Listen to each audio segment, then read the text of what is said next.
Hello, everyone, and welcome to the annual WriteHive conference. This year, as always, is packed with a ton of great sessions for writers, writing professionals, and the general publishing industry. If you are not familiar with the organization, WriteHive is a nonprofit serving the writing community with free and inclusive resources, lots of fun events, so much programming, connections, and a community that offers so much more. This 2024 conference brings you to our wonderful session here, Deconstructing Colonization in Your Fiction. Now, we've got four amazing panelists. Give me a moment. I'm going to go ahead and introduce all of them before we jump in and hear everything that they have to say about this amazing topic. So first, we have Antoinette Van Sluytman. Antoinette is a writer, illustrator, graphic designer, UCLA editing and publishing extension instructor, copywriter at Fruition Consulting, and associate literary agent and film and media coordinator at Looking Glass Literary and Media after previously interning at the New York agency IGLA. She is a member of the AALA and co-founder of the upcoming multimedia studio Broken Chalice Studios, and a black belt student who has studied the Korean arts of Taekwondo and Hapkido. Antoinette lectures on the literary circuit, including at writing conventions and events about the essence of decolonizing fiction and countering literary imperialism in the industry. Wave at us, Antoinette. Awesome. Next in our panel, we've got R.M. Virtues. R.M. Virtues is a best-selling author of romantasy and paranormal romance. A self-proclaimed son of the old gods, R.M.'s work is filled with mythology, fairy tales, and folklore. He's an Afro-Indigenous two-spirit and currently resides as a guest in the Nuwuvi? Am I saying that right? Nuwuvi lands. When not writing, RM can be found watching horror movies, playing fantasy video games, or falling down a research rabbit hole. We've all been there, right? You can currently find him online at rmvirtues.com or at rmvirtues on Twitter, Instagram, TikTok, and Patreon. Hi, RM. Glad to have you here. Next, we've got C.M. Lockhart, also known as Chelsea, who is a writer of fantasy because she loves creating worlds, exploring relationships, and writing stories about Black girls who aren't all that nice. Her debut novel, We Are the Origin, was released in June 2022, and its sequel, We Are Dying Gods, was released in August 2023. She is the founder of Written in Melanin, LLC, which includes a bi-weekly podcast and YouTube channel of the same name, and the Melanin Library, an online database of books written by Black authors. A lover of video games and anime, whenever she isn't reading and writing or talking about reading and writing, she's watching anime, playing her Switch, and dreaming about the day her books get animated. More information on her can be found on her website at written, WRITTEN, in melanin, MELANIN.com. I'll drop it in the boards, writteninmelanin.com. Hi, glad to have you here, CM. And last but definitely not least, Mansi Shah. Mansi was born in Toronto to Indian immigrants and raised in the Midwestern United States. Mansi Shah writes novels centering Gujarati, is that right?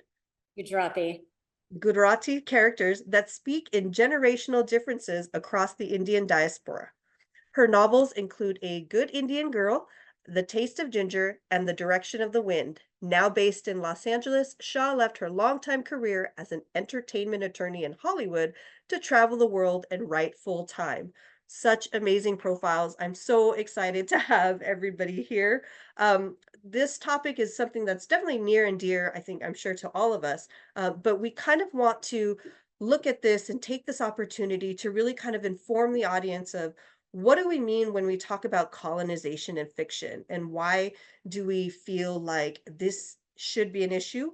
If you don't think it's an issue, how is it that we can try to recognize these things, and what we can do as a writing community to be able to improve and just make our readers and ourselves within our own craft more aware of how we might incorporate colonization into our writing.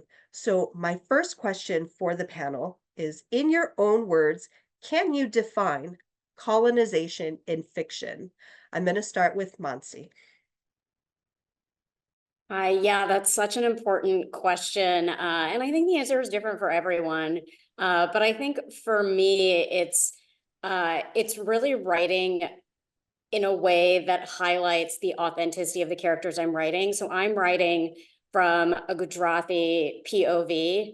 And so I'm not going to explain for a white audience things that Gujarati character knows. Like I don't put words that are foreign in italics if they're not foreign to her or to him or something like that. So and it's usually food or clothing. I make sure the essence of the story can be there, but I think the important thing is that we have all been conditioned to a certain extent, if you grew up in North America as I did, to write for a white audience, and readers are expected to be a white audience. And so I think that is starting to change. And so that was something that was very important to me in my writing, is it needed to be authentic to a Gujarati American reader. And I would love other people to read it as well. I think there's something for everyone in these books, but I think it's most important to serve that audience, which I know personally has been underserved. I was 41 years old the first time I read a novel that I did not write that featured a Gujarati American family. Wow, that's definitely amazing, right? CM? I have to agree with what Mansi said, and it's to me mostly just not decentering whiteness in fiction and focusing on the audience who it is written for. So, like for me, I write fantasy and specifically Black American fantasy, mostly because similar to what Mansi said, I was an adult by the time I read a fantasy novel where the Black girl was the main character and not the sidekick or the sound advice or what have you. And it also is kind of focusing on the fact that, kind of like she said, like I don't want to have to explain things that are just inherent to being in existing in this space as a human, as a whole person, and not having to basically compartmentalize certain aspects of the character that are considered to be anything other than what, the white audience would be able to connect with and relate to, and not focusing on showing the humanity of a character, but mostly just showing that this is a character and this is how they are dealing with their struggles and their challenges or whatever the book is about. It's not about explaining my culture to you. It's for the people who exist as part of my culture to see themselves and enjoy it. And specifically for, Black American culture, that's completely different from African culture. And there's this big rise of African fantasy after Children of Blood and Bone got really big. And it's just kind of like, great, that's fantastic. I love it. I want to see all of the fantasy. But also, as a Black American, I was like, I don't know anything about Orishas. That's like that's not part of my personal culture. That's not something that I grew up with. So just being able to also acknowledge the fact that there are multiple aspects of this diaspora and we all connect with different aspects of it, and having the space to kind of explore that is to me what decolonization is in fiction, and just being able to explore your own truth, your own stories in a way that feels authentic to you without having to explain to people outside of it what it is and what it means and why it's important. So, I RM? would I definitely agree with what Monty and CM said. I think going beyond that, colonization in fiction, or what we discuss when we're talking about decolonizing fiction, it goes beyond the characters. Often it leaks into the systems that we create. At base, a lot of American fiction is going to be colonized or have colonization in it, whether they realize it or not. If you're talking about certain systems, the government, the criminal justice system, even the way, drugs and alcohol are utilized in stories, you're talking about some form of colonization that has created those circumstances. So what I've tried to do with my fiction specifically is try to focus on the systems outside of the characters. Like for instance, right now I'm doing research for a book where, when I first thought of the book, it involved a surrogate. Once you start doing research on surrogacy, adoption, things like that, in Western countries, you realize how difficult it is to talk about those systems without talking about the colonial aspects, how it's been used against colonized people. This was really important to my family. Obviously, my grandpa was Apache, so they dealt with a lot of residential schools, boarding schools, having Native kids taken away from their reservations and communities, and rehoused in these schools, and some of them don't get to go back to their communities, or they're not welcome back, or things have changed. So we also have to think about the systems that we're putting in place for these characters to work in. And it is important, obviously, to have our characters be able to go through their worlds without having to explain, take a break and break the fourth wall to explain to a white audience, hey, this is what they're doing and why. But I think it's also important too to kind of think about the systems that they're interacting with in the fiction, and how that might kind of change their worldview, or why that might look different when you're trying to decolonize that worldview. Because at the end of the day, we're not just trying to decolonize the fiction itself, but the systems that play into that fiction, and it goes in and out the both doors. So what you're bringing into the fiction is probably colonized because you're coming from a colonized place, but what you're taking away from the fiction could also be colonized if we're not breaking down the systems that are also at play there. So, Antoinette? Yeah, just to add to all those terrific points. For me, colonization in fiction is very much the framework of perspective, and whether that perspective lends to authenticity or just further hegemonizing the craft. Because what a lot of people don't really understand when it comes to colonization in fiction is that there's an intersection of craft and culture. And a lot of people don't consider that anti-colonial writing could even apply to the anatomy of narrative structure. So if you look at the history of creative writing pedagogy, it's very much rooted in the colonial legacy. And if we even look to our creative writing workshops, Iowa, Clarion, and how those still actively facilitate, the 30 Act, which goes all the way back to Aristotle. And what people don't understand is that if you interpret the poetics of Aristotle, he was very influenced by the social values of his time period. And if you can even extend that to Freytag, to Joseph Campbell's Heroes Monument, and how these sort of Western literary canons are still perpetuated as the only right way to write a story. So anti-colonial writing can be a dialogue that's more than just about skin complexion, because culture is more than just skin complexion. It's about how we choose to write our stories. What act structures are we following in? And I think if we're talking about colonialism, that's a very layered subject. So, we're talking about power dynamics, we're talking about land conquest and systemic oppression. And in the context, recontextualizing that into storytelling is a mental journey, because, the genesis of colonialism is psychological warfare in a way. It is a erasure of culture, it's an erasure of the legacy of memory. And a big part of that is reconstructing not just the way we see ourselves, but the way we see others and the way we choose to tell stories. So I think the way I would like to interpret it is that there's, first of all, a distinction to be made between someone attempting to deconstruct colonialism in their story and have a message about that, and sort of place a sort of imperialistic power in their story as a way of showing, oh, this is how we talk about the consequences of that. And then there is this sort of subconscious imbalance of perpetuating colonial idealisms by the author. And as some of the other panelists have talked about, we are all products of our environment, of our education. As an education system, that is rooted in the colonial legacy. We are subjected to these certain ways of thinking, of the ways of seeing how creative writing should be written. And we learn from our English teachers, from our creative writing teachers. Literary agents learn it from their classrooms.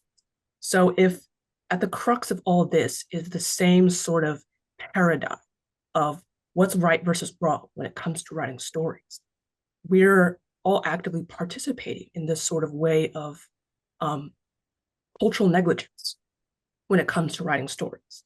So I guess in my way of interpreting that, it is the framework of perspective, and more importantly, whose perspective when we're writing stories.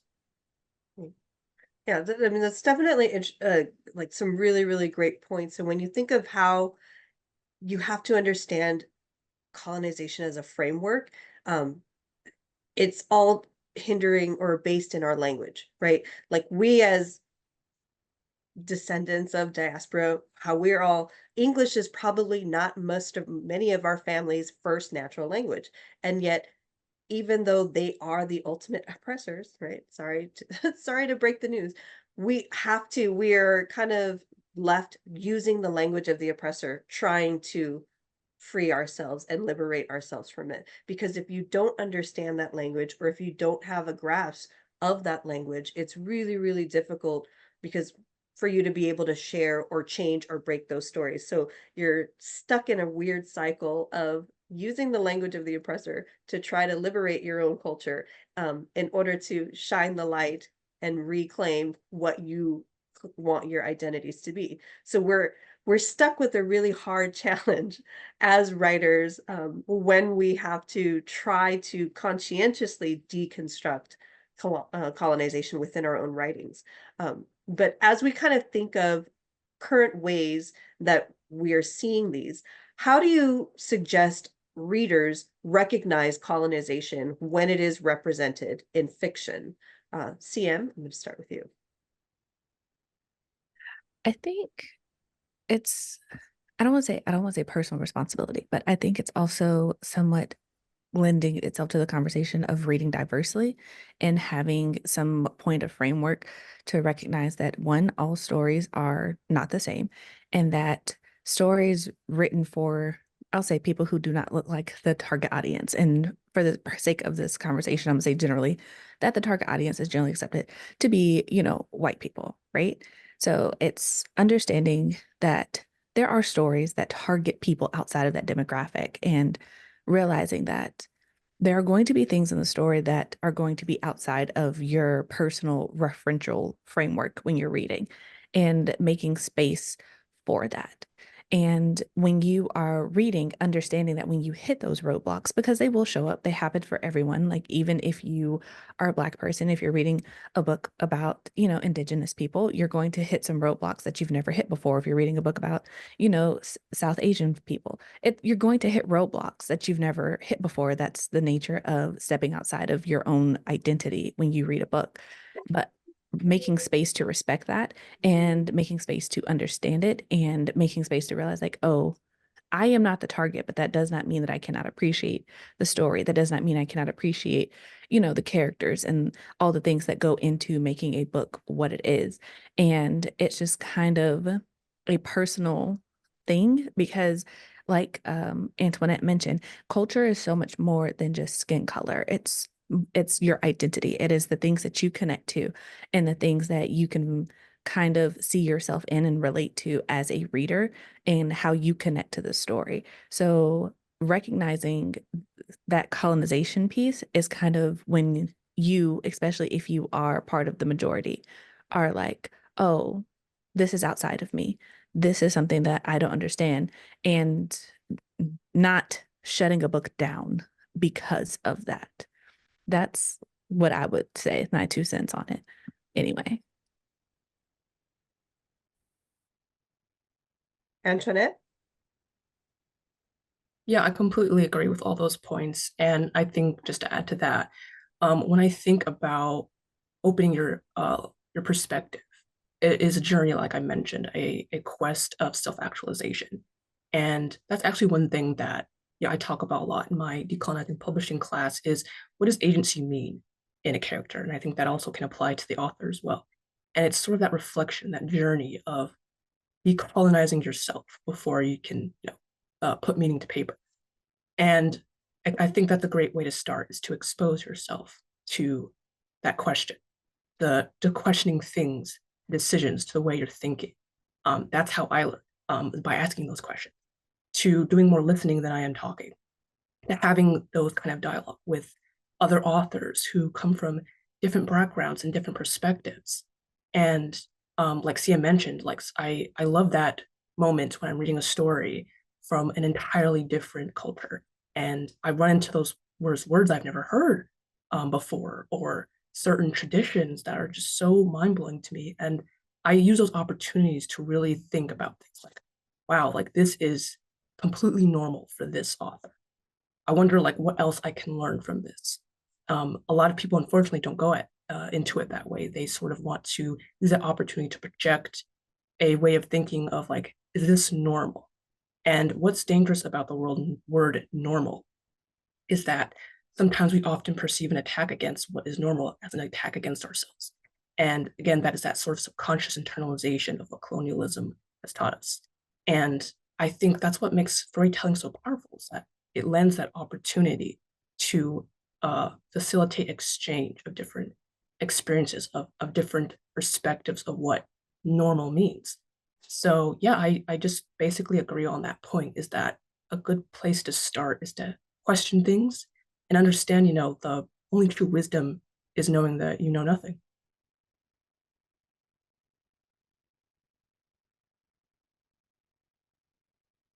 Mansi, what do you have to add? I agree with everything that CM and Antoinette have said so far, and I do think a big part of it is reading widely, experiencing other cultures as much as you can, whether it's through food and restaurants. I personally am a very avid traveler, and so that gets incorporated into all of my stories. So each one has taken place in a different country so far, even though they feature Indian people, because I wanted to set the message that Indian people can be somewhere outside of America and India. They can be in France, they can be in Italy, they can be in Singapore, they can be in all these different places. And so I think part of it too is, if you're part of the majority, I've certainly started to notice this more in fiction. If you're reading something, you're very comfortable with it, then there's probably some colonization at play in what you're reading. And if, there are a number of books out there that have exclusively all white characters for the entire book, and I think that's starting to change a bit. But I would say that's still the majority for a lot of people, and they don't even realize it's there. And so that's something that's obviously very important to me in my books, is to have people from different cultures, and also just to recognize kind of what I had said before and what some others have said here on the panel, is there's not one diasporic situation. There's not one writer who's going to speak to everyone's experience. And so for me, that's why I focus on the part of India that my family is from. There's 1.4 billion people there. Like, I cannot speak for all of them, and no one can. And they're very different, in terms of language, dress, food, everything is basically different. And so I think just having that openness, and I think by reading reading very widely and reading very diversely, like, you're learning things all the time. Like, you're learning differences between cultures, but you're also learning similarities. Like, I recently read a book that was by an Egyptian Muslim author, and was frankly surprised. I haven't been to Egypt yet. And I was surprised that there are similar foods and words to, a Hindu Gujarati household like I grew up in.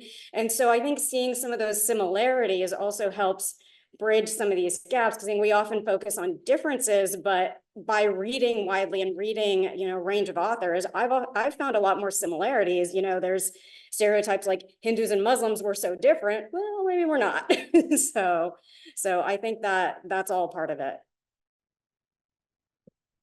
RM? Yeah, I pretty much was going to say the same thing that Antoinette said. Obviously, I agree with all the points made, but it definitely does start with the self. Decolonizing yourself is the most difficult journey, but it is a starting point that has to be taken, because you can't start to decenter yourself if you don't know what you're decentering yourself from. If you can't acknowledge and be aware of the role that you play as an individual and in your communities, whatever communities those might be, if you can't acknowledge the role that you play in colonialism, how are you supposed to go around pointing out colonialism to anybody else, much less yourself? So it's definitely really important to kind of get comfortable with having to see that, because it's the truth. And I'm very open and forward about the fact that I don't write for white people primarily. Very open about that. And it's gotten me heat, but the reality is white people obviously tend to treat their experience as the default, and anything beyond that is othered. I'm not going to be the other for you. So if I center my communities in my writing and you decide you want to visit, that's absolutely fine, but understand you're a visitor. You are a guest here. I don't write for people outside of my communities because I don't need to. You have had years upon years of fiction just for you, where the rest of us had to pick it up and say, oh, okay, I can kind of connect with this. I can connect with these parts at least, even though, this is not really, this is something that was forced upon me as opposed to something that my culture actually practices. And that really is a lot of the difference too, is when white people have to decenter themselves, they feel like they're being forced to do something. You're not. We've been forced for a long time. Those of us that are not part of, that society, the modern society, and nobody really wants to talk about how anti-Black and anti-Indigenous the society that we live in right now is, just based off the way it was built. It has nothing to do with any like bigots or racists individually. It has everything to do with the systems that they've created around the rest of us. Um, so it does take a lot of self-reflection and self-awareness to step back and say, oh, well, what hand do I have in this? Because, you always want to, hear certain white people will say, well, I mean, I have Black friends, or, I have Native friends, or I work with, so and so, blah, blah, blah. But it's like, okay, well, but when you go home at night, what are you doing to make their lives better? When you are off the clock or you're not hanging out with them, what are you doing in other rooms they're not in to make it safer for them to enter those rooms? If you're just, retiring for the night and I'm not going to do any work whatsoever on myself or anybody else around me, you're not doing anything for us. We're friends to you because we have something to offer you. We are valuable to you specifically.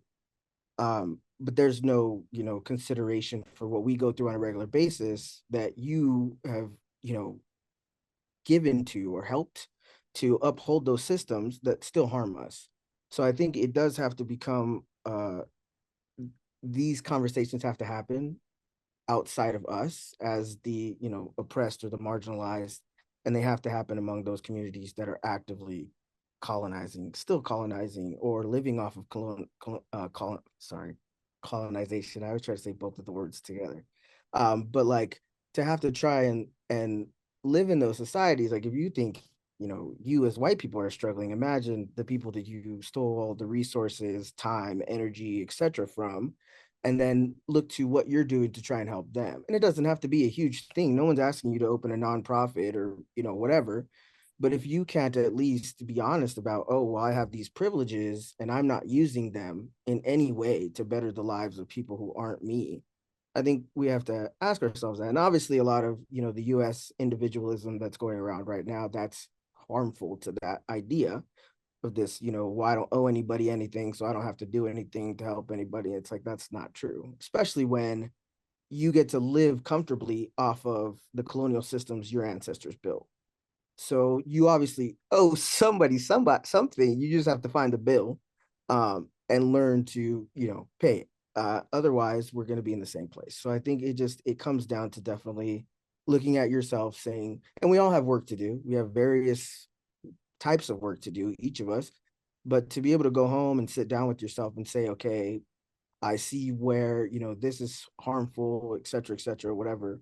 I can understand what colonialism is, how it harms people, how it's still harming people, how it harmed people in the past, et cetera, and look at myself and see how I, give to that or how I help that.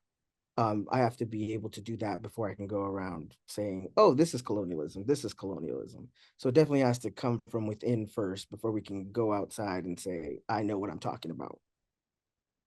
And if it's okay for me to add to that, you said something that kind of triggered a thought.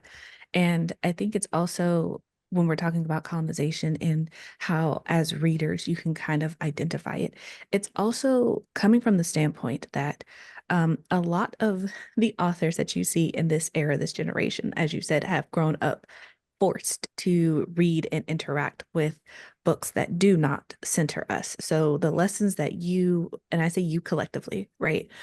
The the lessons that you are having to learn are things that we had to learn at very, very young, early ages of we are not the star. We are not in the spotlight. We are not, I don't want to say important, but when every piece of media that you see tells you that you are the sidekick, you are a side character, you are a mention on in chapter 2, and you never know what happens to this character ever again.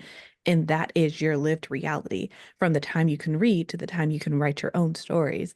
That does kind of affect how you approach stories and fiction as a whole. And when we say that we do not write stories for people who are not out for who are outside of our communities, right? Because like you, RM, I'm very much like, hey, I write stories about Black girls who aren't all that nice. I write very much for Black women, and that is my target demographic. And like you said, if you are a reader and you don't fit this imaginary target demographic that I have come up with when I did the little exercise, oh, if a reader walks into a bookstore and they can only pick up one book, who is the person that you're going to target, right?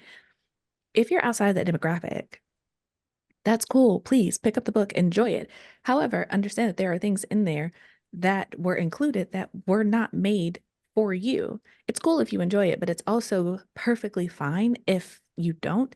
And understanding that even if you do not fully enjoy, I'll say, a piece of fiction, understanding why you're not vibing with it and interrogating that. Is it because I am not the center of the world in this book? Or is it because I really just genuinely don't like the writing style? I don't like first person present. So this book didn't really vibe with me.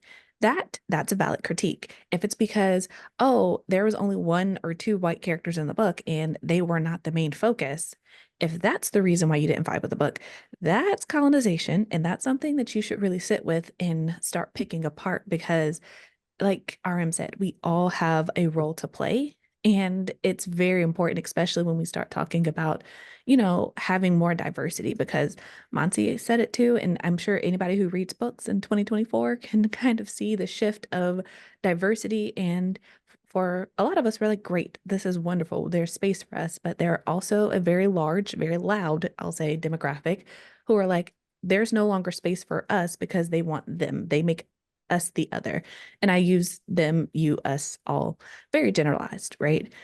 And it's just kind of like that is also what colonization looks like when it feels as if you, who have been in the center for this entire stretch of time where everything has been written for you, catered to you, is now no longer, I'm not even say being centered because it's still very much being centered, but there's space being made. The circle of things is getting wider. You're still very much at the center, but the circle of things is getting wider. And now, that feels like oppression in some way. That is also colonization and fiction in a lot of ways, because why is it oppressive to you if we get to tell our stories for readers who look like us? That's also something that needs to be addressed, especially like you said, it's not an individualistic thing. On some level it is, because we all have to play a part into this greater system. However, it's also something that if you are sitting by yourself in a room and you're like, oh, I picked up this book and I thought it was going to be this thing and it is not, you have to question why that upsets you, why you're not going to finish the book, why you don't like this character, why you wouldn't read this author again. And that is kind of the hurdle that we as, non-white authors have to overcome. And that's kind of the point that gets frustrating. Speaking for myself, at least, I can't put words in anyone else's mouth, but that's the point that kind of gets frustrating for me when it's just like, I see reviews and people talking about not just my book, but other books. And it's just like, oh, well, I couldn't really connect because that's the buzzword, right? It's like, oh, you couldn't? Did you? Did you try? That's crazy. What you said though, like I really think a good question in that is like when you're saying, well, I picked this up thinking it was this and it wasn't this. Why did you think it was that thing to Yep. begin with? You're picking it up from somebody that's not in your community. Why did you think you got to determine what was in that book before you picked it up? And that's also a privilege because you usually can do that when all the books center you. You get to go into, Walmart or Target or whatever, go into the book aisle, and you've got shelves and shelves of people looking back at you that look like you But because you saw this one book that did not, you immediately had to make an assumption. Oh, I bet this is what it's about. And then go in and be upset and come out and blame the author when you should be asking yourself, well, why did I think this would center me? Because once you can start answering that question, once you can start asking that question to yourself and answering it, the process of taking that out of yourself begins. Because then you get to see, oh, I have this privilege where I got to pick up whatever book I wanted and assume it was about me. I don't get to do that anymore. Why is that a problem? And then remember that it's your problem. It's not the author's problem, their reader's problem. It's your problem. Why did I think that? So I think that's actually a really good question to bring up and to ask yourself. Yeah, and oh, sorry. Go ahead. No, go ahead. I was just going to also mention something that Antoinette said earlier about how the ways of storytelling are different and inherently colonized in a lot of ways. Because something else that I have noticed, just personally, me, like in my lived experience, is how if a story that features black and brown characters does not follow the exact structure of what makes a good story, right? Then it doesn't get the same kind of love and hype and conversation about it, even if the story is so well done on every level it's presented. It's like there's nothing wrong with the story. It's just outside of this, like you said, solid 3-act structure that's been drilled into your head. Like, oh, this has to happen and this has to happen. And it's just like, that's great. There are tons of structures floating around that are essentially like, this is how you write a story. Pick whatever one works for you. But I've noticed that if you don't follow that, if you go outside of that, if you lean into more of, I'll say, the books that I have seen that I've enjoyed, that more like kind of languid storytelling where there are more details and it's more like, I don't want to say like an oral storytelling in written form, but somewhat of an oral storytelling in written form. It's like people don't like that because it's just like, well, what was the point? Why did we spend so much time with X, Y, and Z? But then it's just like, I don't even know where to go with that because I'm like, there are also tons of classics that do the exact same thing, but when it's done by a non-melanated author, it's classic. But when it is done by someone with color, it's like, oh, that's a problem. Why isn't it like this thing that we have already seen? So that's also something else to kind of ask yourself is it the story itself that you don't like or the way that it was presented to you? Yeah, and I Yeah, think you took the words right out of my mouth, Sam. I just wanted to add real quick, because you were talking about the surge of diverse stories that we're seeing now, right? And now in publishing, and I wanted to speak to that as someone in the industry. There's still this sort of misconception of what diversity really means in the industry, and in a way that sort of projects a monolithic view of what diversity means. And like I mentioned, diversity can take a myriad of forms, and that even applies to storytelling structure. So at the end of the day, like literary agents, we sign international clients. And because all we know is the 3-act structure, and that's the correct way to write a story, the hero's journey. So when we're signing an author from a different country, and they're bringing with them their cultural nuances and mores and their storytelling traditions, like you mentioned, oral storytelling tradition plays a large influence in a lot of different narrative structures. And we are telling them like, no, we can't have that. Like, no editor's gonna want that. We got to make sure that we have a defined 3-act hero's journey. And this is something that has even affected my own writing, where I felt like there had to be a central conflict, there had to be an ending, and I had to have a hero that was good. But then I think there's a lot to be said about what a hero really means in different perspectives, in different societies, in different cultural contexts. So a lot of these authors, they get signed in for those who are going to the traditional publishing route, and they reach this sort of hegemonistic roadblock where, these publishing houses, they're like, we want diverse stories, but make sure it falls into that 3-act hero's monomyth that we're so familiar with, that we know our readers want. And it's not that writing structure doesn't work. Obviously, it's worked for a long time. It's very nostalgic, but it's not the only right way to write a story. We're not taught about Kisho Tenketsu, about Johaku, about Dikengo, oral theory, literary analysis. There are a lot of different storytelling narratives that I opened my mind to that I had never heard about. And it really made me realize, like, wow, there's different ways to really go about interpreting a hero and what that means. And I think a big example of that is really if you look at Western writing canons and how they interpret the hero. It's very much with the conqueror's mindset. It's very much this character is here to take, win, succeed by any means necessary, and reap the rewards at the end. And we see that a lot in different forms of media. But if you look at different stories from different cultures, what you see is how you see a lot of cautionary tales and how the actions of the individual affect community, affect larger society, and how they should be accountable for those consequences. It's more about how your role in your community affects everyone around you. And that is just an example of the difference of perspective and how we can go about looking about the hero's journey and what that really means. But if you do look at the history of creative writing pedagogy, you'll notice it's really just a bunch of different old white men fighting for validation of what it means to write a story. And then Hollywood validating it in a way that we just see sort of becoming derivative over and over and over again. And why I think this is important is because the legacy of this country was forged by a myriad of different cultures, and that should be reflective in all of our creative industries. And that's why I actively have this conversation with authors, with writers, talking about why it's important. It's not for diversity for the sake of diversity, because like we see a lot of examples of race swapping going on. And in my mind, it's like we have so many stories to tell. We have so many different things that have not been shared with the larger world. And I think there's so much opportunity being wasted there. So when I talk about this legacy, I'm talking about how this intersection of culture and craft is very important and it shouldn't really be erased. And if you even look about how, for example, I'll talk about African American history and what I say is American history.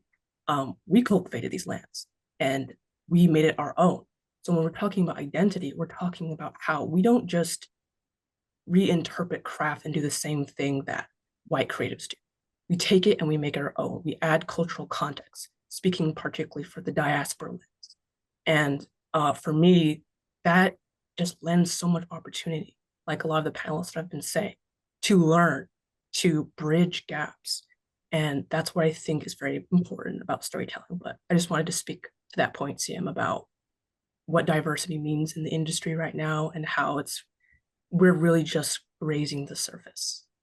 Oh, yeah. And I'm glad that you mentioned it because, I'm not in the industry as you are, but I do have, the fortune to be able to talk to a myriad of authors who are both, indie and traditionally published authors. And, the idea of race swapping is honestly completely mind-boggling and in so many ways disrespectful to the characters because it's just kind of like with a side character, right? That's one thing. Someone who has no speaking line, someone who's just kind of there to take up space, like if you're at a mall or whatever. Cool. They're a background character. But when you start talking about doing that with main characters who have backgrounds and histories and their lived experience is meant to lend to who they are in this moment and the growth that they learn and the lessons that they learn throughout the book, and you just decide to, oh, they're just going to be this shade because this is what the industry wants or this is what's popular right now. It becomes wildly offensive in so many ways because whether right or wrong, I'm definitely one of those authors who kind of stands on the hill of, if this is not your lived experience, then you should not write it as though it is your lived experience. You cannot be representation for a group of people you do not represent, right? But that also gets a lot of conversation going, especially if you say that on the internet, because it's always like, well, I've never lived as an alien, but, I feel like I should be able to write about aliens. And I find it interesting how quickly we go from real life to these are people who actually exist in this world to fictional characters who don't actually exist, but these are now suddenly synonymous. But when we bring up these arguments, that's kind of what comes to the point, and it's just kind of like, why is it so offensive for someone to take up space and to tell their, like you said, to kind of just I don't want to say be different, but like truly just be different than what has always been there. So, like I said, I'm glad that you spoke to it because it's always interesting, at least to me, to know what's going on behind the smoke and mirrors of traditional publishing. Because for a lot of us who are on the outside, it's just kind of like, what are they doing? You know?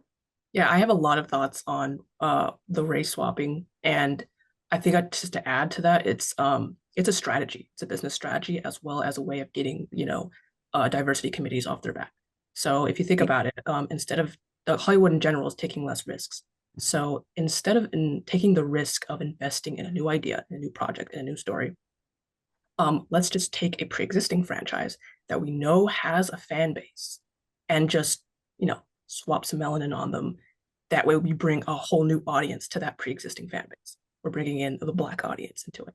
It's a strategy to get more money. And again, where that money is not going back into our communities. So again, it's recontextualizing. Also, I do not believe that you can separate the context of culture with craft, with the story that you're telling.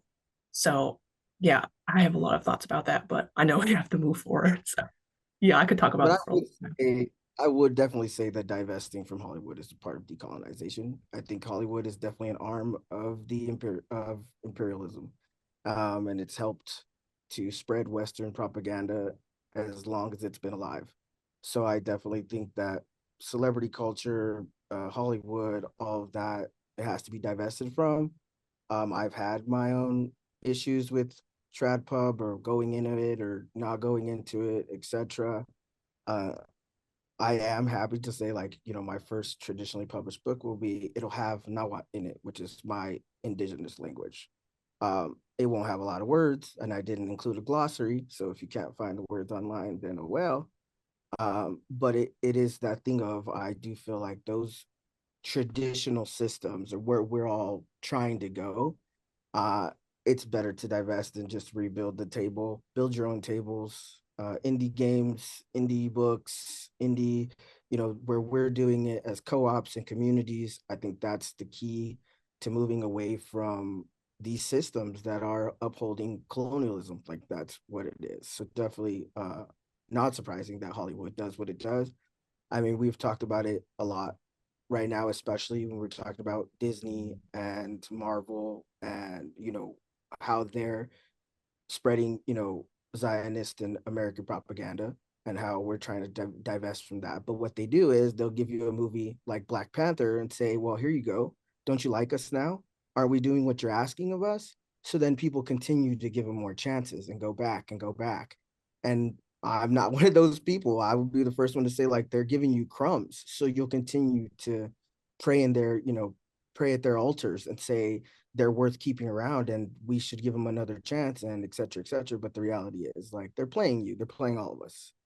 Um, and we have to be able to, when we talk about recognizing colonization of fiction, we have to be able to do that not just in books, in movies, in video games, in all types of media. Every type of media that you're going to consume, you have to be able to look at that. And I know, like, people obviously get a lot mad at me because I'm very big about the, boycotting this and boycotting that as far as media goes. When they talk about, Disney's too big of a company to boycott, it really isn't. Most of it's media. You can not watch any of that. There's a lot of different ways that you could watch it without giving them money. Sorry to say, but it's the truth, and it's that thing of, like, if you're really serious about it, you're going to be able to do it. It's possible. I don't really watch TV. I watch mostly YouTube. Like, I had to, get commercial free YouTube because I'm always there doing research or whatever, because it's just easier for me anyway because I have ADHD. But the reality is like, it's not impossible, but we have to be able to see it in all fiction, not just, book fiction. And I know obviously that's what we're talking about here, but it does go out to, when we incorporate Hollywood into that conversation, then it does become a much larger issue that we have to be able to look at and deconstruct. Yeah, that's so true. I'm such a huge advocate for marginalized individuals putting their heads together and creating their own. Like you said, like, Amen. recreate the system, put our heads together and really build our own legacies.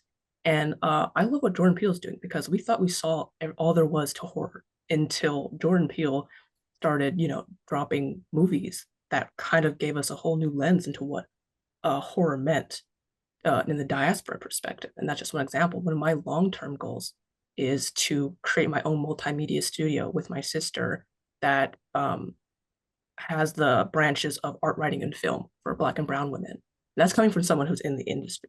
So being as a part of the industry, I know that I'm in a position of power where I can actually help a lot of marginalized creatives have a seat at the table, because it's important that, you know, we make up the bulk of the industry professionals, the people who are also making decisions, as well as the creatives. I'm in a unique position as a creative and a professional, and I think we need more of that, so we can have sort of that empathy that is needed for the creative outlet, and that's not smothered by corporate greed and a lot of these different systems that are just meant to extract and exploit a lot of these ideas.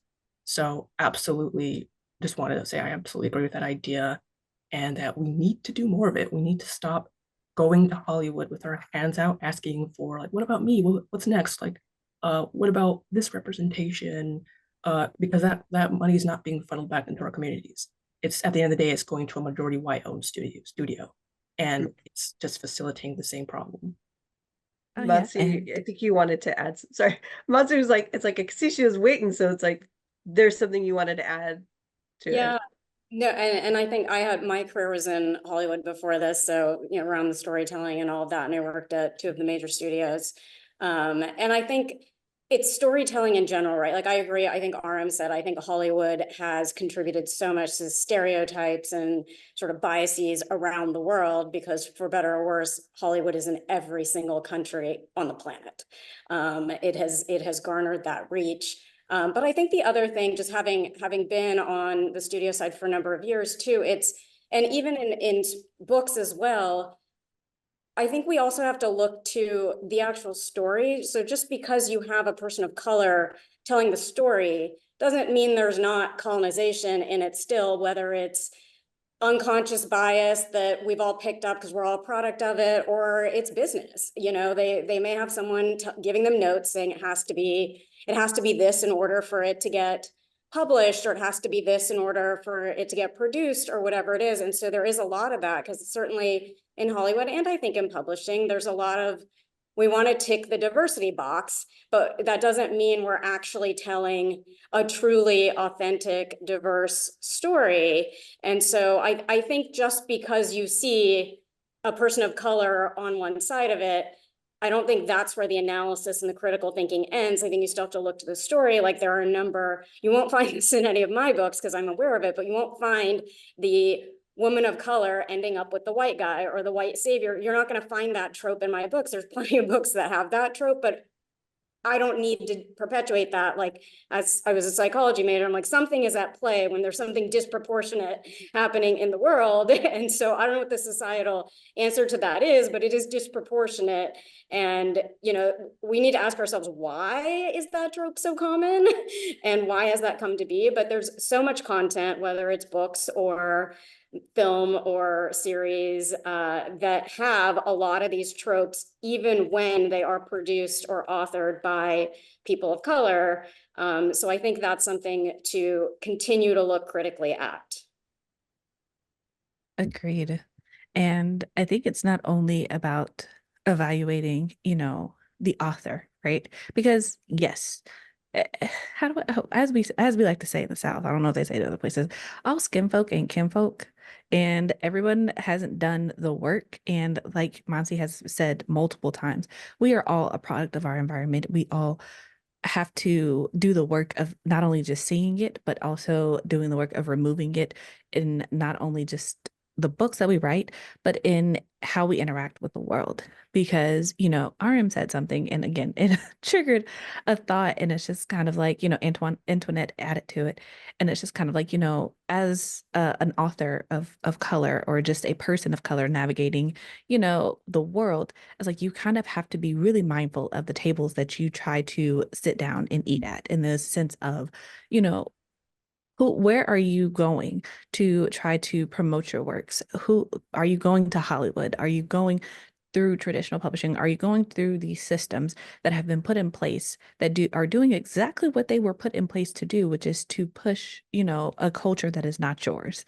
If that is what you want to do, I'm the first to say that there's nothing wrong with that. There are literally all types, all walks, all journeys, and I'm not the one to sit here and say one is better than the other, or one's right, one is wrong. I'm not going to say that, but it is something to ask yourself when you have those conversations, because, you know, if you reach any level of success in what's happening as an author, you are going to be in a conversation at some point or another with someone who has power, who's going to be like, what are you willing to sacrifice to get a piece of this pie, essentially? And you kind of have to make that decision of, is this the thing that I am willing to give up? Or am I going to, as Antoinette said, as Mansi said, am I going to accept these notes to make this a little bit different than what I intended it to be, to make it more palatable for an audience that is not mine, so that I can reach this mythical level of success that is promised if you do give into those things, right? So like I said, being mindful of what table you're sitting down to eat at. And I personally have the mindset that, if I'm not being invited to the table, I really don't want to sit at it. If you have to convince people that you deserve a seat at it, then that's probably not a table that you should be pulling up to. That's my personal mindset. But also, it's this idea that if you don't give into those big companies, you cannot be successful. And one thing that I really love about this era, I'll say, of writing, of publishing, of fiction, is that there are so many indie artists in all mediums who are doing the work, so that you have options to not support the big companies, to not feed into this, it has to be this way. And I will also say that, if you feel like the only way for you to be able to consume any type of media is for it to be colonized, I will challenge you to think about what kind of media you're consuming, and if you have tried to find media that does not cater to those things, because the world is really big. There is media in a lot of places, and in a lot of different languages, and told in a lot of different ways, that you don't have to give in to Disney if you want to watch something, consume something. You don't have to do these things. And slide aside, then I'm going to get off my soapbox, but it's just like something to keep in mind is the fact that, we in America, right, TikTok is being banned. Part of the reason that it's being banned is because so many people are getting information from places that, it's outside of the United States. And the big people upstairs, I'll say, won't name any names, but the big people upstairs don't really care for that. But it's the point that if you would like to, you can, and that there are options, and that it does take work. And unfortunately, it does take work. We're not at a point in the world that being able to diversify your fiction is as easy as, you know, not diversifying it, essentially. The option still requires some legwork. It requires some elbow grease. But as they say, anything worth having is worth working for. So I also wanted to just kind of add that in there. And it's, I guess, also interesting to me because I don't watch a lot of television. I don't know if this is an unpopular opinion or not. I don't like superheroes like at all. So literally Marvel does nothing for me. But also whenever I watch a lot of anime, right? So Studio Ghibli movies, that is a whole different type of storytelling that I had never seen before, where it's just like I don't want to say there's no happy ending, but a lot of times the what you are expecting from the movie when you are grown, I'll guess, off of American storytelling, it takes you by surprise. It takes you from left field, and you're just like, oh, there are so many other ways to do this. And that's just a microcosm of the bigger world of storytelling that's available. So it's just kind of like there are so many ways, and there's so much to be gleaned and learned from simply stepping outside of your norm. But yeah, I'm off my soapbox. Really Thank you use for coming. Studio Ghibli as an example of like Kisho Tenketsu, the 4-act structure. Most of his movies follow that narrative structure. And I actually use that as an example when people say like, oh, those narrative structures don't exist here because they wouldn't be popular. People want the hero's journey or the 3-act. And I'm like, how many people have heard of Studio Ghibli? I'm sure everyone in here has heard of them. And that's just an example of like, yes, they are very successful, and a lot of people love Studio Ghibli's movies. Kiki Delivery Service is an example, but I just wanted to add perfect example. And it's just opening your mind to that and understanding that other people's, I don't want to say other people's, but the storytelling outside of what you have already been familiar with is not wrong. It is just different. And learning from it is, I'll say, a skill and a benefit. And shutting it down is not the flex that you think it is. I'll just say that. Anime is a great way to start. Oh, yeah. Especially getting comfortable with, I guess, a different culture in a way that I guess I don't want to say is accepted in America, but anime culture is very big in America, at least right Mhm. now. So it's just like you would still have a community of people to talk about things with and be able to dissect it. Whereas if you want to get into black and white French films, you'd probably have to do a little bit more work to find a community for that. I don't know. That's not my thing. However, the point is there's something to be learned from it, and getting into it is not as high of a obstacle as it used to be. You don't have to watch anime in a little square on YouTube and broken up into 8 parts with one of them in Spanish, and you don't speak Spanish at all. So, Crunchyroll. Anyway, I'm done. I'm done. Sorry. No, I mean, this is definitely, I think the conversation that we've had kind of answered the question of why do we want why is colonization something we want to avoid in our fiction? So I'm kind of going to skip that question and jump right into the next one. Of how do you think you can work to deprogram yourself? A lot of you are talking about, especially RM, you're talking about this idea that in order for us to deconstruct colonization, we have to start with the self.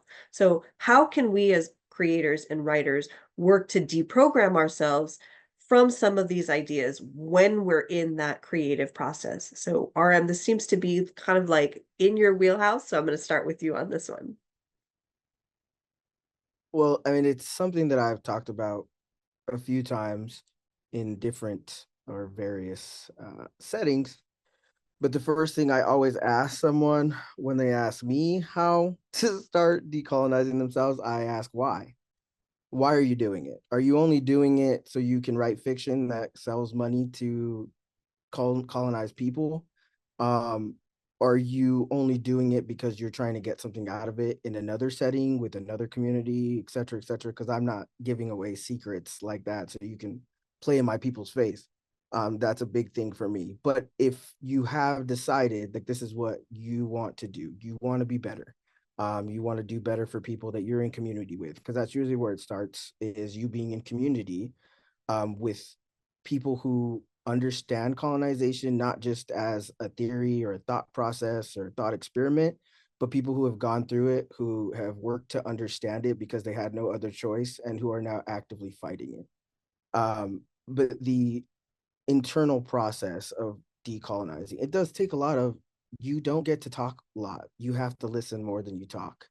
um that happens. I mean, a lot of, like, for me, I learned that when I was starting to reconnect with my native heritage, was I have to listen more than I talk. Like, I am now a visitor in this space, even if I'm, reclaiming the identity or taking up this identity, I'm still a visitor. I'm listening to my elders, I'm listening to the people who have grown up in the community, closer to the community than me. Even if I was raised with some of the culture, we were still in, we grew up in America. My family's from Michoacan, Mexico, and Durango, Mexico. We don't, even then, they're very small and insulated communities that we came from.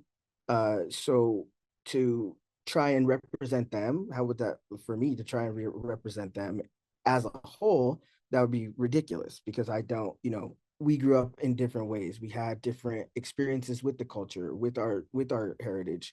We're treated different as being, Mexican Americans in America. It's very different.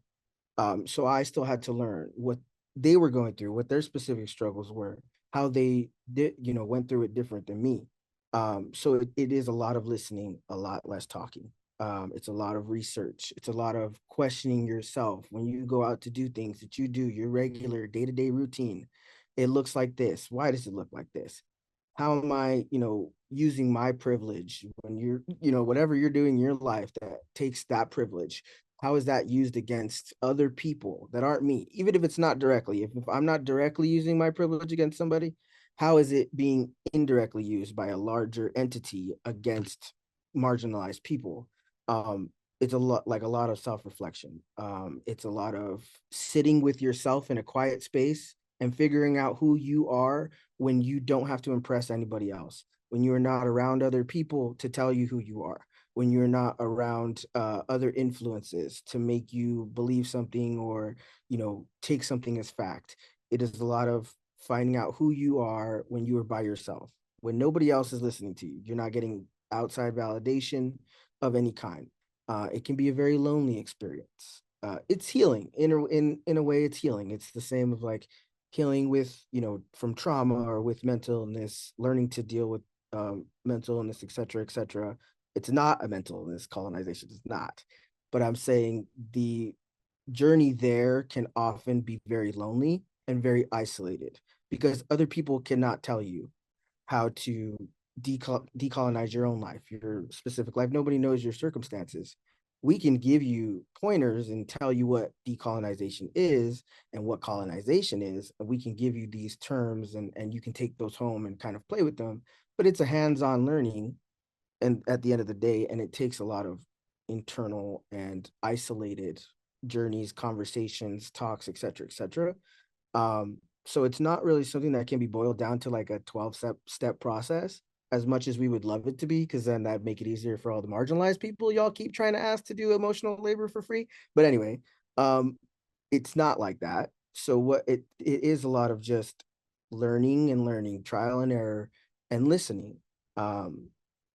It's not going to, like, if you're, coming from a place of like, when we work in publishing, we understand there are a lot of white authors that make a lot of money off of decolonial fiction, and they don't actually believe in it because we've watched them stay silent for the last 7 months about an actual genocide going on.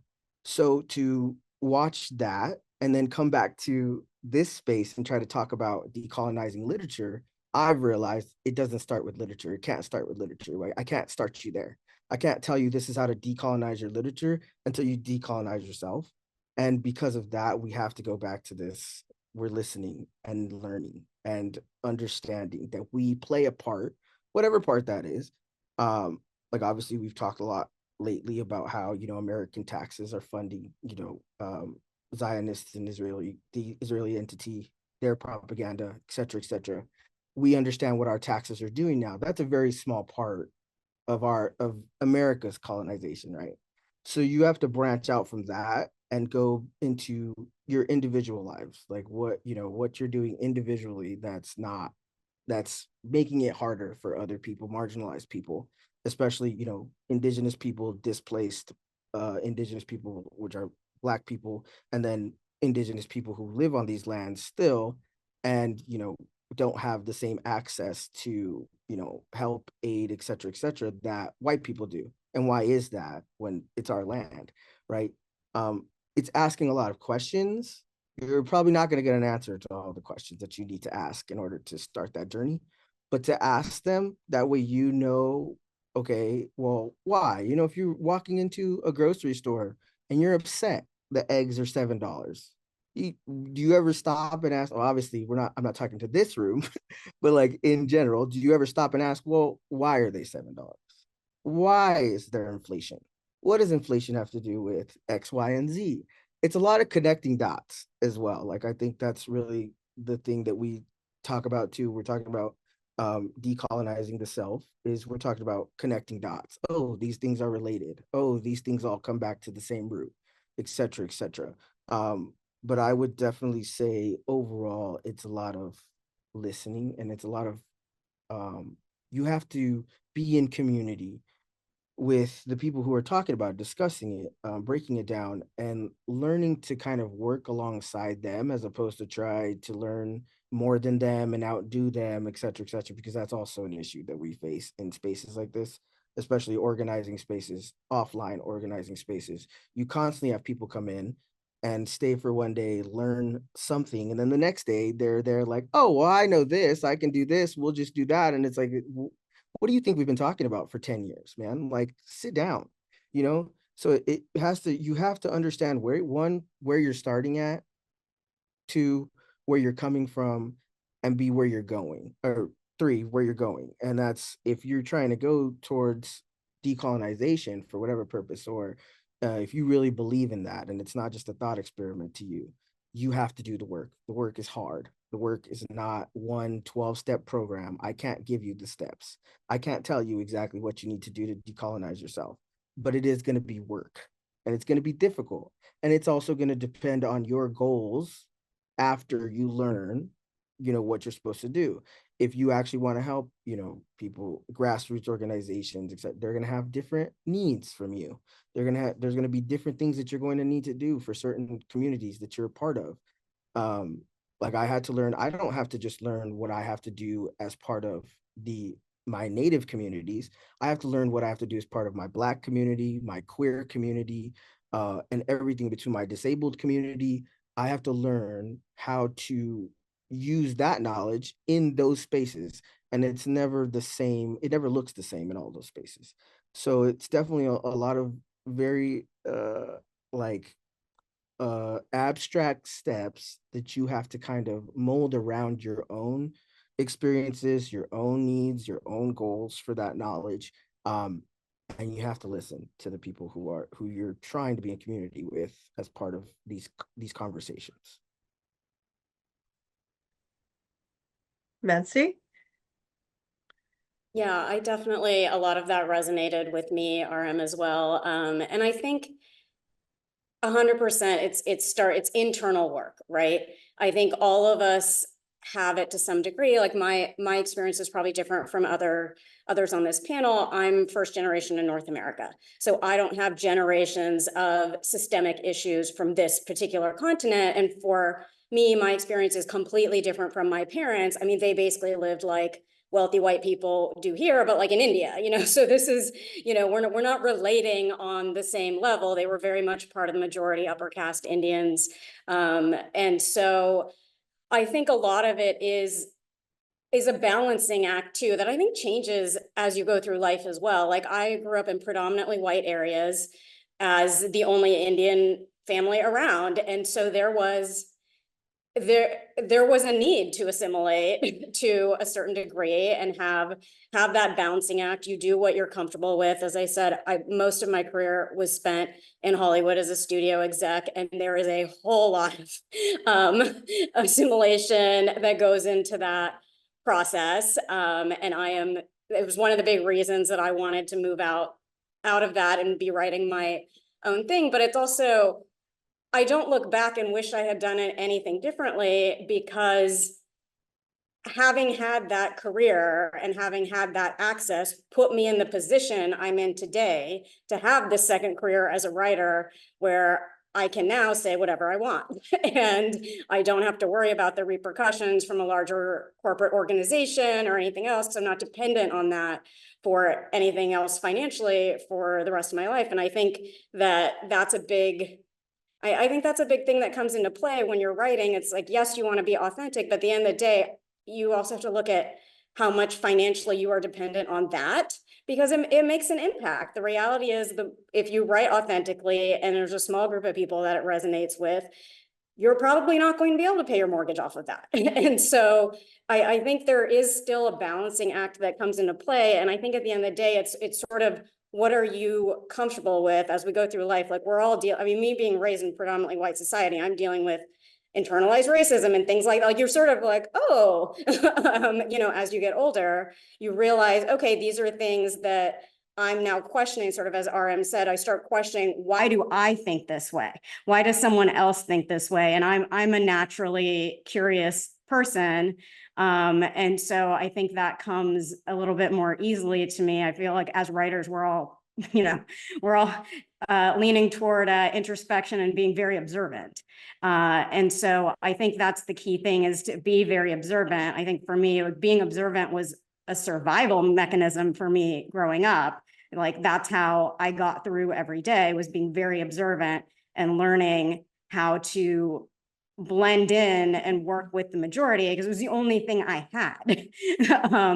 And so I think that there's so much at play, and there's no one right answer, and it's going to be different for everyone, because there's so many factors, like I said, financial, emotional, your family, your community, your circle of friends.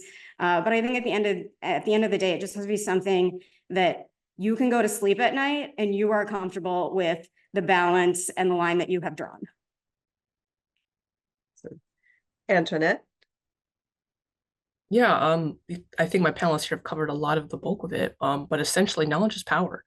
A big first chunk of my course, Decolonizing Publishing, is a history crash course.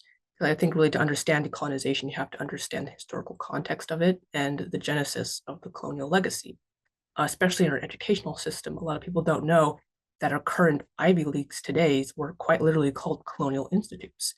and they were funded by the slave trade and the churches.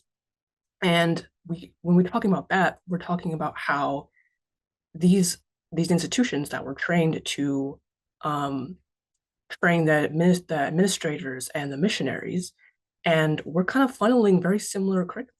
So if you think about it, if we're just focused on diversifying faculty and student body, but not the curriculum, we're doing the same thing as indoctrinating the Aborigine nations and contributing to cultural erasure and cultural negligence. If we're not keeping an eye on the very crux of the issue, where it all started, the root of the issue, then it's kind of going into it not entirely intentional, in the right direction. So I think a good place to start is understand history. And why I think that is very important when it comes to creative writing is because, like I said before, creative writing is very westernized. And to this day, people don't understand that, the very history of the 3-act and where that came from. And just to talk about resources, because if you are going to do research, I want to add that be careful of who's writing for who, who's speaking for who when you're doing research. One thing I always do, I always go to the back and I read the bio of the author. A lot of the panelists have already talked about today why it's important to talk within your experience, especially if it's nonfiction and it's a research subject. And a word of the wise for the audience, everyone has an agenda. Everyone has a very specific agenda, and it's not from your peers. It's not from your instructor, your teacher. It is an ideology, because ideologies are more powerful than an individual. And it's this colonial ideology that still exists in our classrooms to this day. And, like RM mentioned, it's not something that's only relative to the past. It's still going on today. So these conversations are very necessary. So it's not something that I like to disassociate history from creative writing. It's very much in an intersection as much as cultural and craft is. So it's, like a lot of the panelists mentioned, it can be very isolating and it's emotionally taxing, and it's not going to be easy, but it's very, very important, especially when you think about, if you're not decolonizing, are you actively participating in the colonizing? So I think a great place to start is do your research, be mindful of the source material that you're conducting your research from, go into it with an open mind, be prepared to question everything, and that includes yourself. And listen, that's a great one. Listen more than you speak. My whole course concept started with a conversation I had with a diaspora writer, as he was trying to sort of reconcile with using writing as a catharsis, as a tool for cultural reclamation, but in a way that was respectful and mindful, coming from someone who's only been in the United States and who's never been there. And, Western media is not a great place to start when it comes to doing research into this. So we had a lot of conversations about that, and that sort of segued into a question for myself and me thinking about how that reflects in my own writing, in my own perspective. So I had my own sort of journey of self-actualization before I even got into decolonizing publishing as an initiative. And one thing I always like to say is that it's the contribution of the students that makes the course really thrive, that makes the initiative thrive. It's less of me just standing there teaching. It's more of me trying to start a conversation, because the class only takes life when the students start talking, when they start exchanging things like, oh yeah, I had this experience where, my creative writing teacher said my writing narrative was wrong because it was a 3-act. And another student will pitch in and be like, oh yeah, where I'm from, oral storytelling is very important to our tradition. But here it's like no one teaches that, and how that's important to the evolution of creative writing. And then the students start to share resources like stories that they grew up with and mythologies, because mythology is also very important when it comes to different cultures around the world. And from that exchange, the word decolonization really takes me, as we start going from an instructor teaching a classroom to the students actively engaging and having that dialogue. And every time I teach the class, I learn something. But the thing is, the name of the class itself, decolonizing publishing, intimidates people, because as soon as you see the word decolonization, whoa, what are we talking about here? What does this have to do with writing? And it does instill this panic, because as I mentioned, this attack on what you think is normal can be internalized as an attack on yourself. Because the thing about colonialism is because it is that its main intention is to strip the identity of the people and replace it with their own in sort of a subconscious way, where it becomes internalized as your own and invisible to you. And that's what really makes it dangerous, is that it is naked to the eye. So to strip yourself down to that vulnerability is very hard. So my advice is, you're not alone.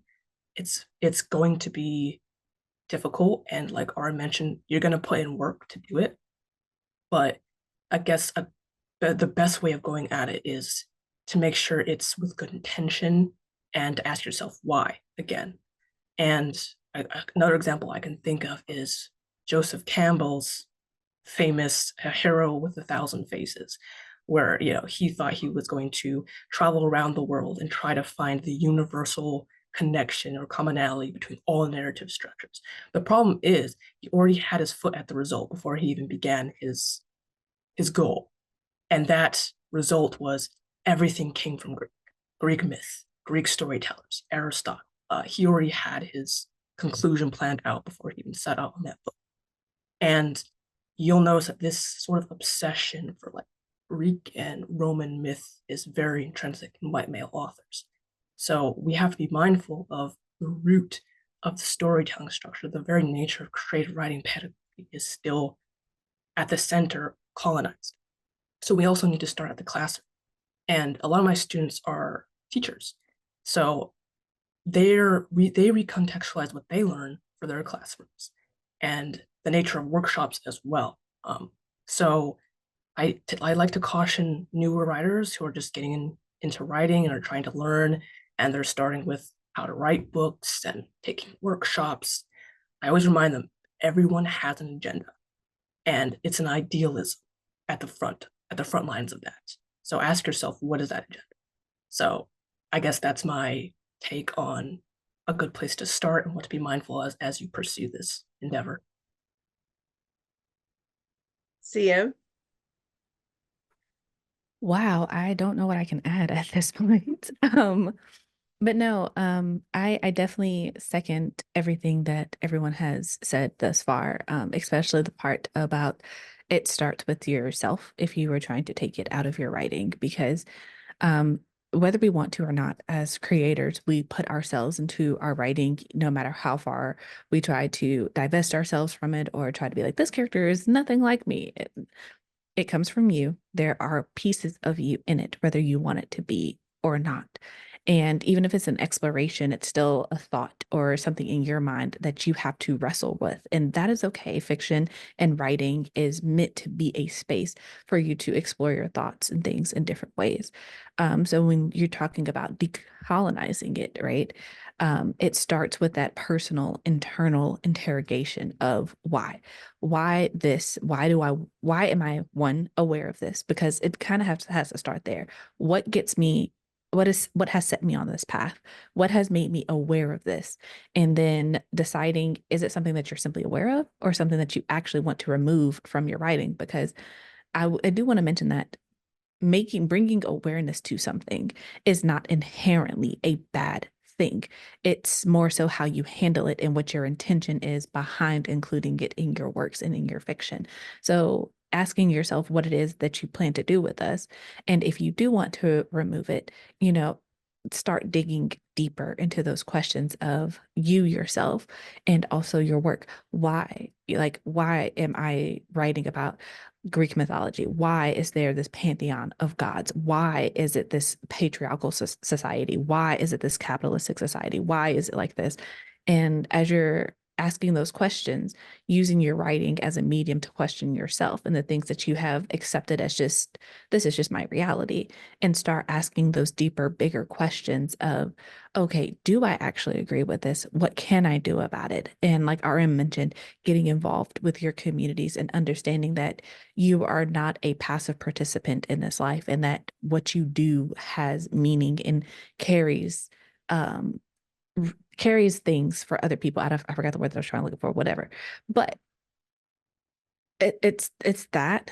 But then it is also kind of like Mansi mentioned, understanding and giving yourself grace, because if you live specifically in North America, specifically the United States, as a person of color, there's a lot of assimilation that you do in your younger years to survive. And that's just a reality. That's a thing that a lot of us have to go through, especially if you grow up in white spaces. You have to learn to assimilate. You have to learn how to play the game. You have to learn how to get along to get along. And understand that that's not inherently a bad thing.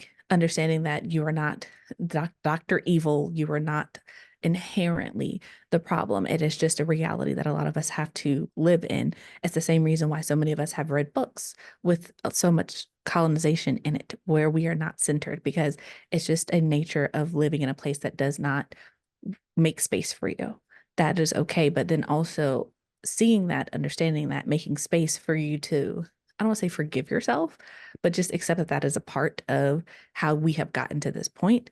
And then going back to that internal interrogation of, okay, yes, when I was 10, I had to go along with what Allison said because I did not want to be the one singled out. And I did not want to have to face the adverse effects of being the other when it was already very clear that I was the other in this space. And I was just trying, I was 12 and I was trying to make it. Cool.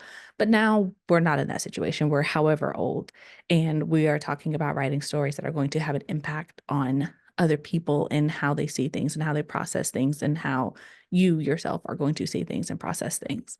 So digging deeper and not being content to just stop at whatever surface level you get to.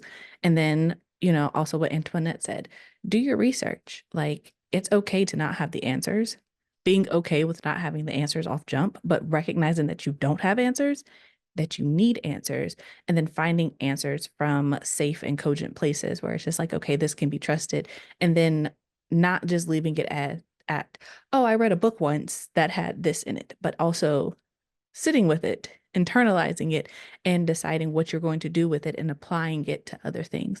It is such a multifaceted thing of trying to remove colonization and trying to center things that don't necessarily, I don't say make sense, but don't necessarily make sense and don't have a space for it in American storytelling, right? It's just like, it does take work. And it's hard work, and sometimes it can be exhausting. And for a lot of us, you do get to a point. Okay, again, I'm not gonna put words in other people's mouths. For me, I got to a point where it's just like, oh, it's exhausting being aware of everything all the time. It is, when you are aware of the things that are being left out and the fights that you have to fight and the battles that you have to gear up for and the conversations that you have to be had and addressing things that most people would just let slip by because it's like, oh, it's not worth arguing with someone who isn't going to see the point. It's not about arguing with that person. It's about being the type of person where you're not going to let certain things slide in your presence without being acknowledged and saying that this is not okay. And having the mental fortitude to do the work is, I would say, one of the hardest things about this entire process, because you do get to a point where you realize how many systems have been in place to make sure that this thing, this white supremacy, I'll say, works the way that it does, so that everything else can work in favor of it. And it's a lot to be aware of. It's a lot to challenge. It's a lot to try to make space for, and it's a lot to stare it in the face and be like, okay, this is a giant Goliath. However, I'm still going to write my story. I'm still going to write my book. I'm still going to be aware. I'm still going to do my best and to be intentional about not harming any other community in my writing. And if if I am called out for it, I am not going to make excuses for my behavior, but I'm going to do better about it, because I think that is also another huge part of this process that kind of gets looked over because you're not going to be perfect. No one is perfect. Like Mansi said earlier, you cannot be the voice for everyone who looks like you, comes from your background. There's always going to be someone who's like, that's not accurate. And for them, it might not be. And if you have done something problematic, acknowledging that, okay, I was wrong. I don't know who on the internet said that you cannot admit that you were wrong, but you can just admit that you were wrong and then act, and not just give the lip service of I'm going to do better in the future, but to actually do better in the future, to be mindful and to grow from those moments. This whole thing, I think, kind of stems from growth and being better than you were when you started and being mindful of what it is that you're trying to do and being intentional behind it, and moving through these spaces with consideration that you are not the only person in it. Your lived experience is not the only lived experience that exists, and it is okay to for people to see the same life from multiple different points of view. Good. You guys have definitely hit upon so many amazing points, and a lot of you're all writing for an adult audience. So I'm a middle grade writer. My debut is a middle grade fantasy novel, and it's really Thai inspired. And it's a Thai inspired world, but I'm the only person in my family. Everyone in my family is 100% Thai. I'm 100% Thai, but I'm the only one born in the United States. So I always live in the hyphen because when I'm here, I'm Thai. Oh, you're that Asian girl in our class. I go back to Thailand. I'm American. And so it's like when I deal with it, and so we're trying to understand that. And now being older, you can live in it more and I can accept it more. And I've put even a larger burden I know on my kids because my kids are biracial. And so it's like, I know that you guys are going to encounter issues when we talk about things like colonization. You're talking about issues of identity and culture. And my experiences are not going to be the same as their experiences. And so when we talk about looking and starting with ourselves, it's definitely cathartic to write those types of stories for adults. It's a lot harder, I think, for me to be able to engage in those issues and attack those concepts and those issues for a younger audience. But I still know that it's important. And so when I try to lighten those topics a bit, it's definitely challenging because I know that I'm trying to put Thai representation in it, but I only have my interpretation of what it means to be Thai, and what it means to do some of these things and incorporating those elements into our writing. You're hoping that you're doing it service, and you're hoping that, I'm hoping I'm doing my root service, but this is my slant and this is my perspective. So I'm going to try my best to open the door for those communities. But our next question, when we think about deconstructing it, when we're going through our own writing as creators and we're going through editing and we're trying to discover and we happen upon elements of colonization within our own writing, what do you guys think are some best practices or actions or tips that we can take to begin to rectify that, to edit it out, to correct it, so that you don't throw your entire manuscript away and say, I've just wasted all of this time. What would you say we can do to be able to start correcting those issues? CM, I'll go ahead and I'll start with you. I would say, again, God, I hate to be like a parrot, but ask why, interrogate it. I know for me with We Are the Origin, I knew that there were certain things going into it because it is high fantasy. I was like, I want the world to be different from what I have always known, simply because navigating life as a Black woman in America is exhausting. And it's kind of like, I was like, when I write my story, I don't want it to be the focus of, oh, she's a Black woman who has to overcome sexism and misogyny and racism and every other ism that you can think about before getting to the crux of who she is as a character in the growth that she is on. So for me, it started with the world building, with, okay, how are we going to do this? I was like, we're going to do away with the patriarchal society. And I'm like, so cool, matriarchal society.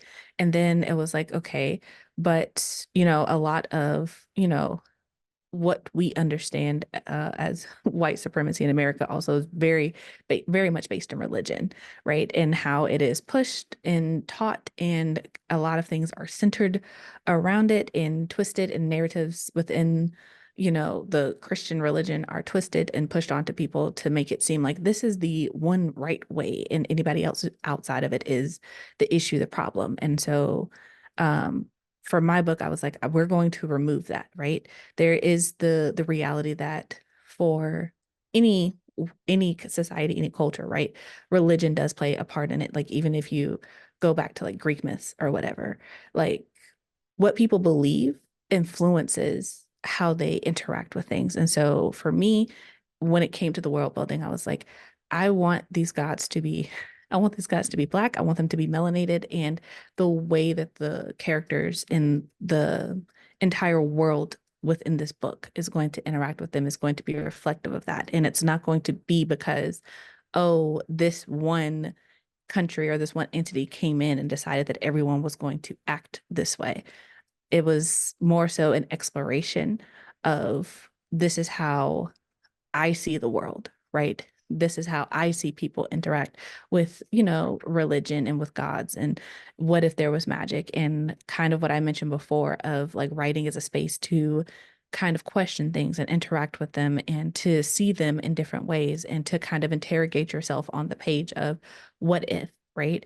So I think when you see things and elements in your book that you are not vibing with, going back to asking yourself, one, why don't you like it? And two, why does it have to be like this in this world? Because one thing that I always try to remind authors, especially authors who write fantasy, right, is that when you are creating a fantasy novel, it's like you are truly, genuinely, in a lot of ways, you're playing God. There are no limitations on what you can put into your world, into your book.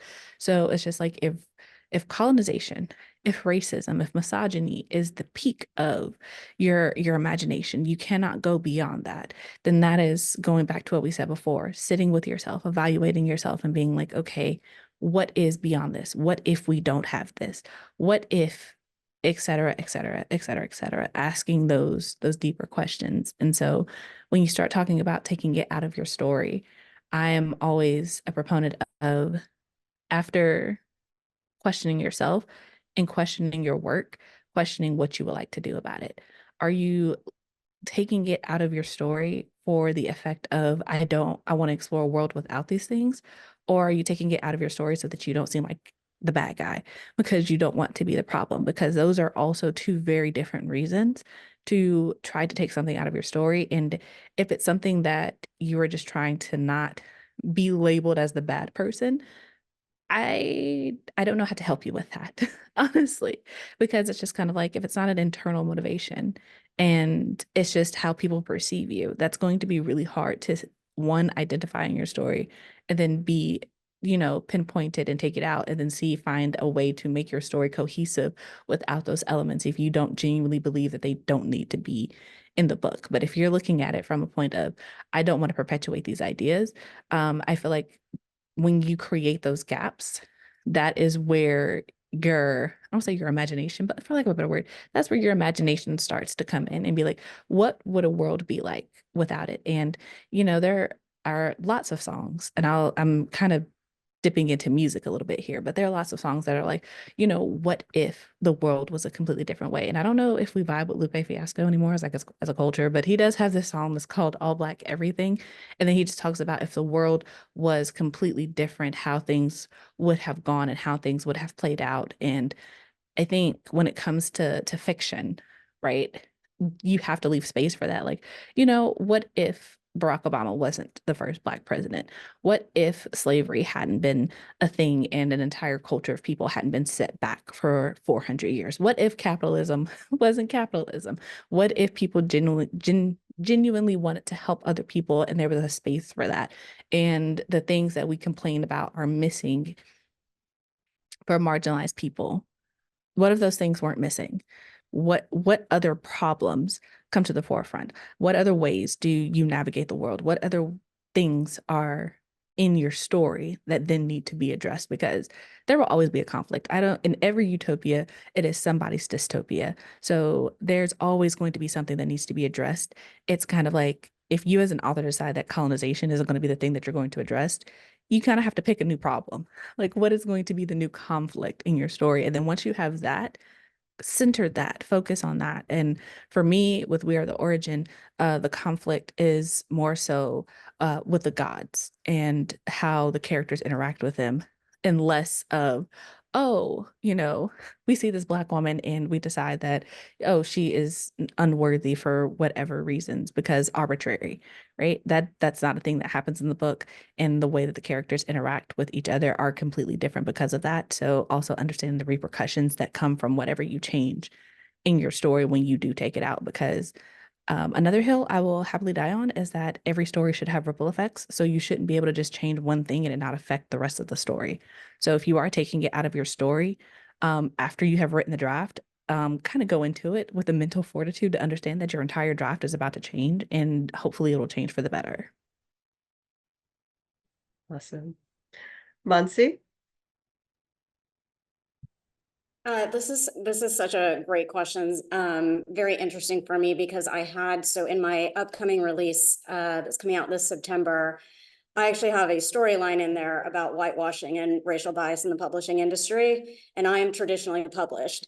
So when I was writing that, there's an element of being very nervous when I sent it to my agent for the first time, because my agent is a white man. And I sent it to him and I wasn't sure, you sit with bated breath whether he's going to come back and say, well, this is all true, no one is going to publish this. I mean, you're basically biting the hand that feeds you. But fortunately, he was on board, no comments were made, and I fortunately found editors who were very on board with that as well. But I think if you're indie publishing, it might be different. I've never done that. I think then you're only beholden to yourself. Like, I'm beholden to a number of people, and I've been fortunate that I have never had any pushback on any of the racial tension or decolonization or any of those issues that I've tried to tackle so far. I've never had pushback on that. And I've been fortunate. I've even had people say, hey, if you want to embellish this some more, go for it. And my attitude is always, I will put in as much as you will let me. So I have no problem pushing these envelopes. But I think what I also tend to do, and I've realized this in the books I've written thus far, is I will have my characters have a conversation about whatever the colonization trope is that comes up. I feel like there's a way to sort of weave it in. Like, I will always have some, biases or tropes or something that are in there that get discussed throughout the story so that people can shed light on things that seem innocuous. My goal is always to point out something as maybe this thing that you're so used to seeing isn't actually that innocuous. And so since I'm normally writing, I'm writing Indian characters, there's a lot of introspection. And I feel like, kind of going back to part of the discussion we had before about the sort of Western view of storytelling, I've often heard from people after they've read the book or things like that, that my characters may not be proactive enough, or they're not doing, they're not in action mode enough. And it's like, they're Asian. Like, that's not their default to center themselves. It's a collectivist culture. Like, that's not their MO. And so that is done by design, that they're really looking internally and they're looking at how their actions impact others and things like that. They're not doing that because they're passive or they're doormats. They're doing that because they're from a different culture. And so I think I really think we can educate through storytelling. Like, my books always have lessons in them, but they're sort of hidden. I always say the books are to entertain, but I'm really happy if you learn something along the way. And my favorite reviews are when people have said, I really thought about this. Like, in my debut, there's a conversation about the term colorblind and how a lot of people grew up thinking that was a good thing, and whatever. And I talked to a book club recently where a woman in her 70s had said, I never thought about that, because she's from Oklahoma. She thought, oh, I'm colorblind, this is a good thing. And because there was a discussion between two characters in the book about what colorblind really means, this woman in her 70s is now thinking about it differently and talking to people about it differently. So I think we have, even though we're telling stories and we're entertaining, I think we can use it to educate about decolonization as well. Antoinette? Yeah, I do like this question as well. And I think Mansi had a great point about how we have the potential of having really strong takeaways in stories. And that's something that should be analyzed and really thought through. So when you're in those moments where you're questioning things or you're asking yourself, should I go down this route of considering decolonization and what that means? I think having a takeaway is a good way of looking at it as well. But an interesting thing that CM mentioned was her story being matriarchal, and mine is also matriarchal. And I'll use my own writing as an example of kind of the process that I went through when I was going through my own sort of quest of decolonizing my perspective of fiction. So for me, it was really this idea of the hero versus an empire, the hero having to take down an empire, a sort of adversary, and it was clear, black and white. I didn't have a story that sort of followed that narrative. It's really a story about self-discovery of the main character discovering who she is. And for a long time, I grappled with that conflict of like, oh, I have to have like a clear antagonist. There should be some sort of emperor. The women should be all oppressed by the men or something. Like I felt like that was how a lot of fantasies were written. And for a long time, I had to reconsider my way of thinking of like, why can't this story just be about this main character reclaiming agency in her own life or understanding her role in her past and grappling with a lot of the sins of her own past as she has to face with what she's done and the consequences of that, the ramifications of that in the context of her community, without there being this sort of evil adversary. Maybe she is the evil adversary.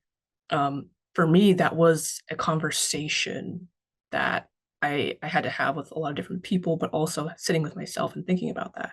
And there was that, and also the decision to make my world matriarchal. That for me came very instinctively because it's something that I wanted. It's something that I wanted to read more of.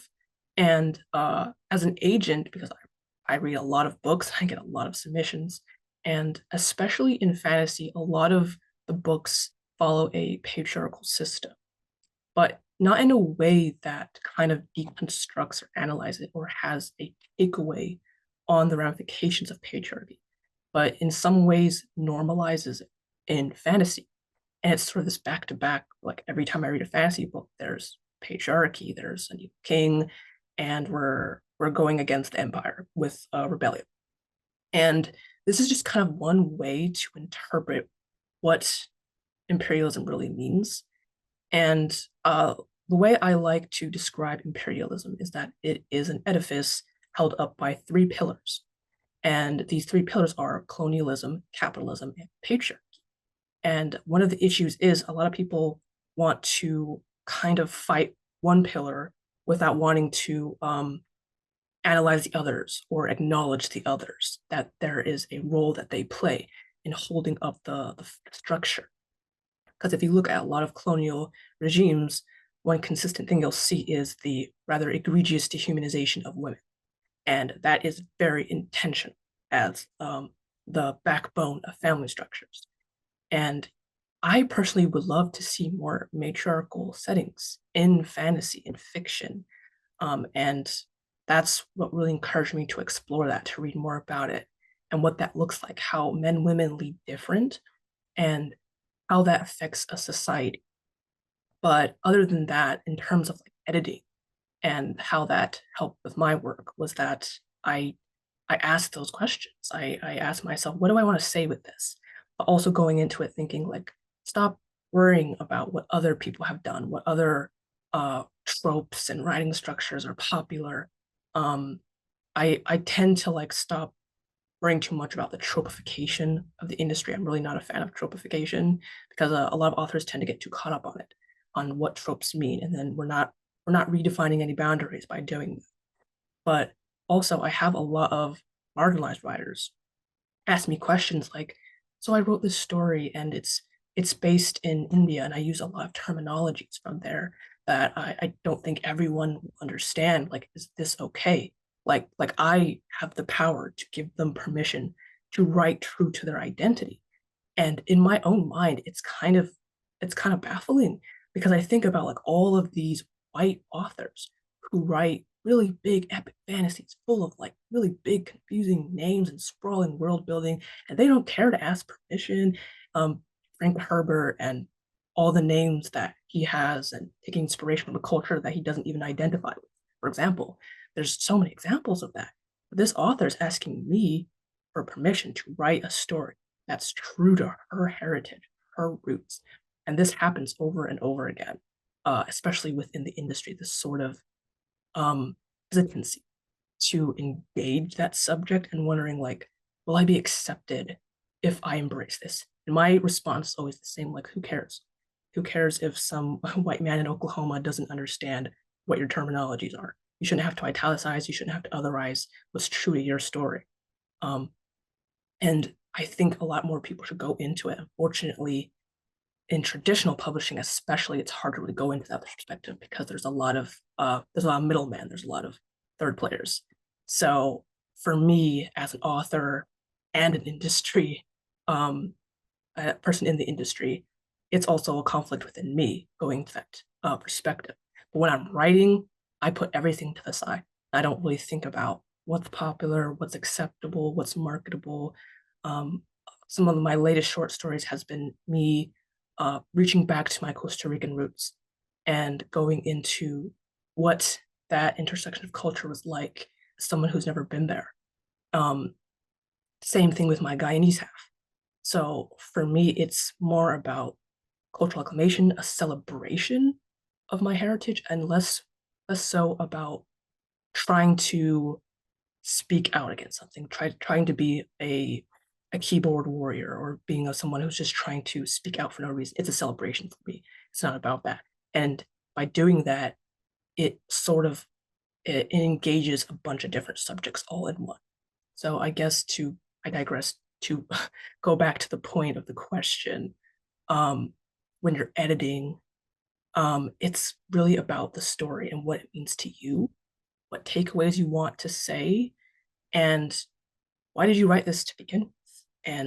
And if those things are personal to you, what are you willing to stand by? What do you stand for in your work?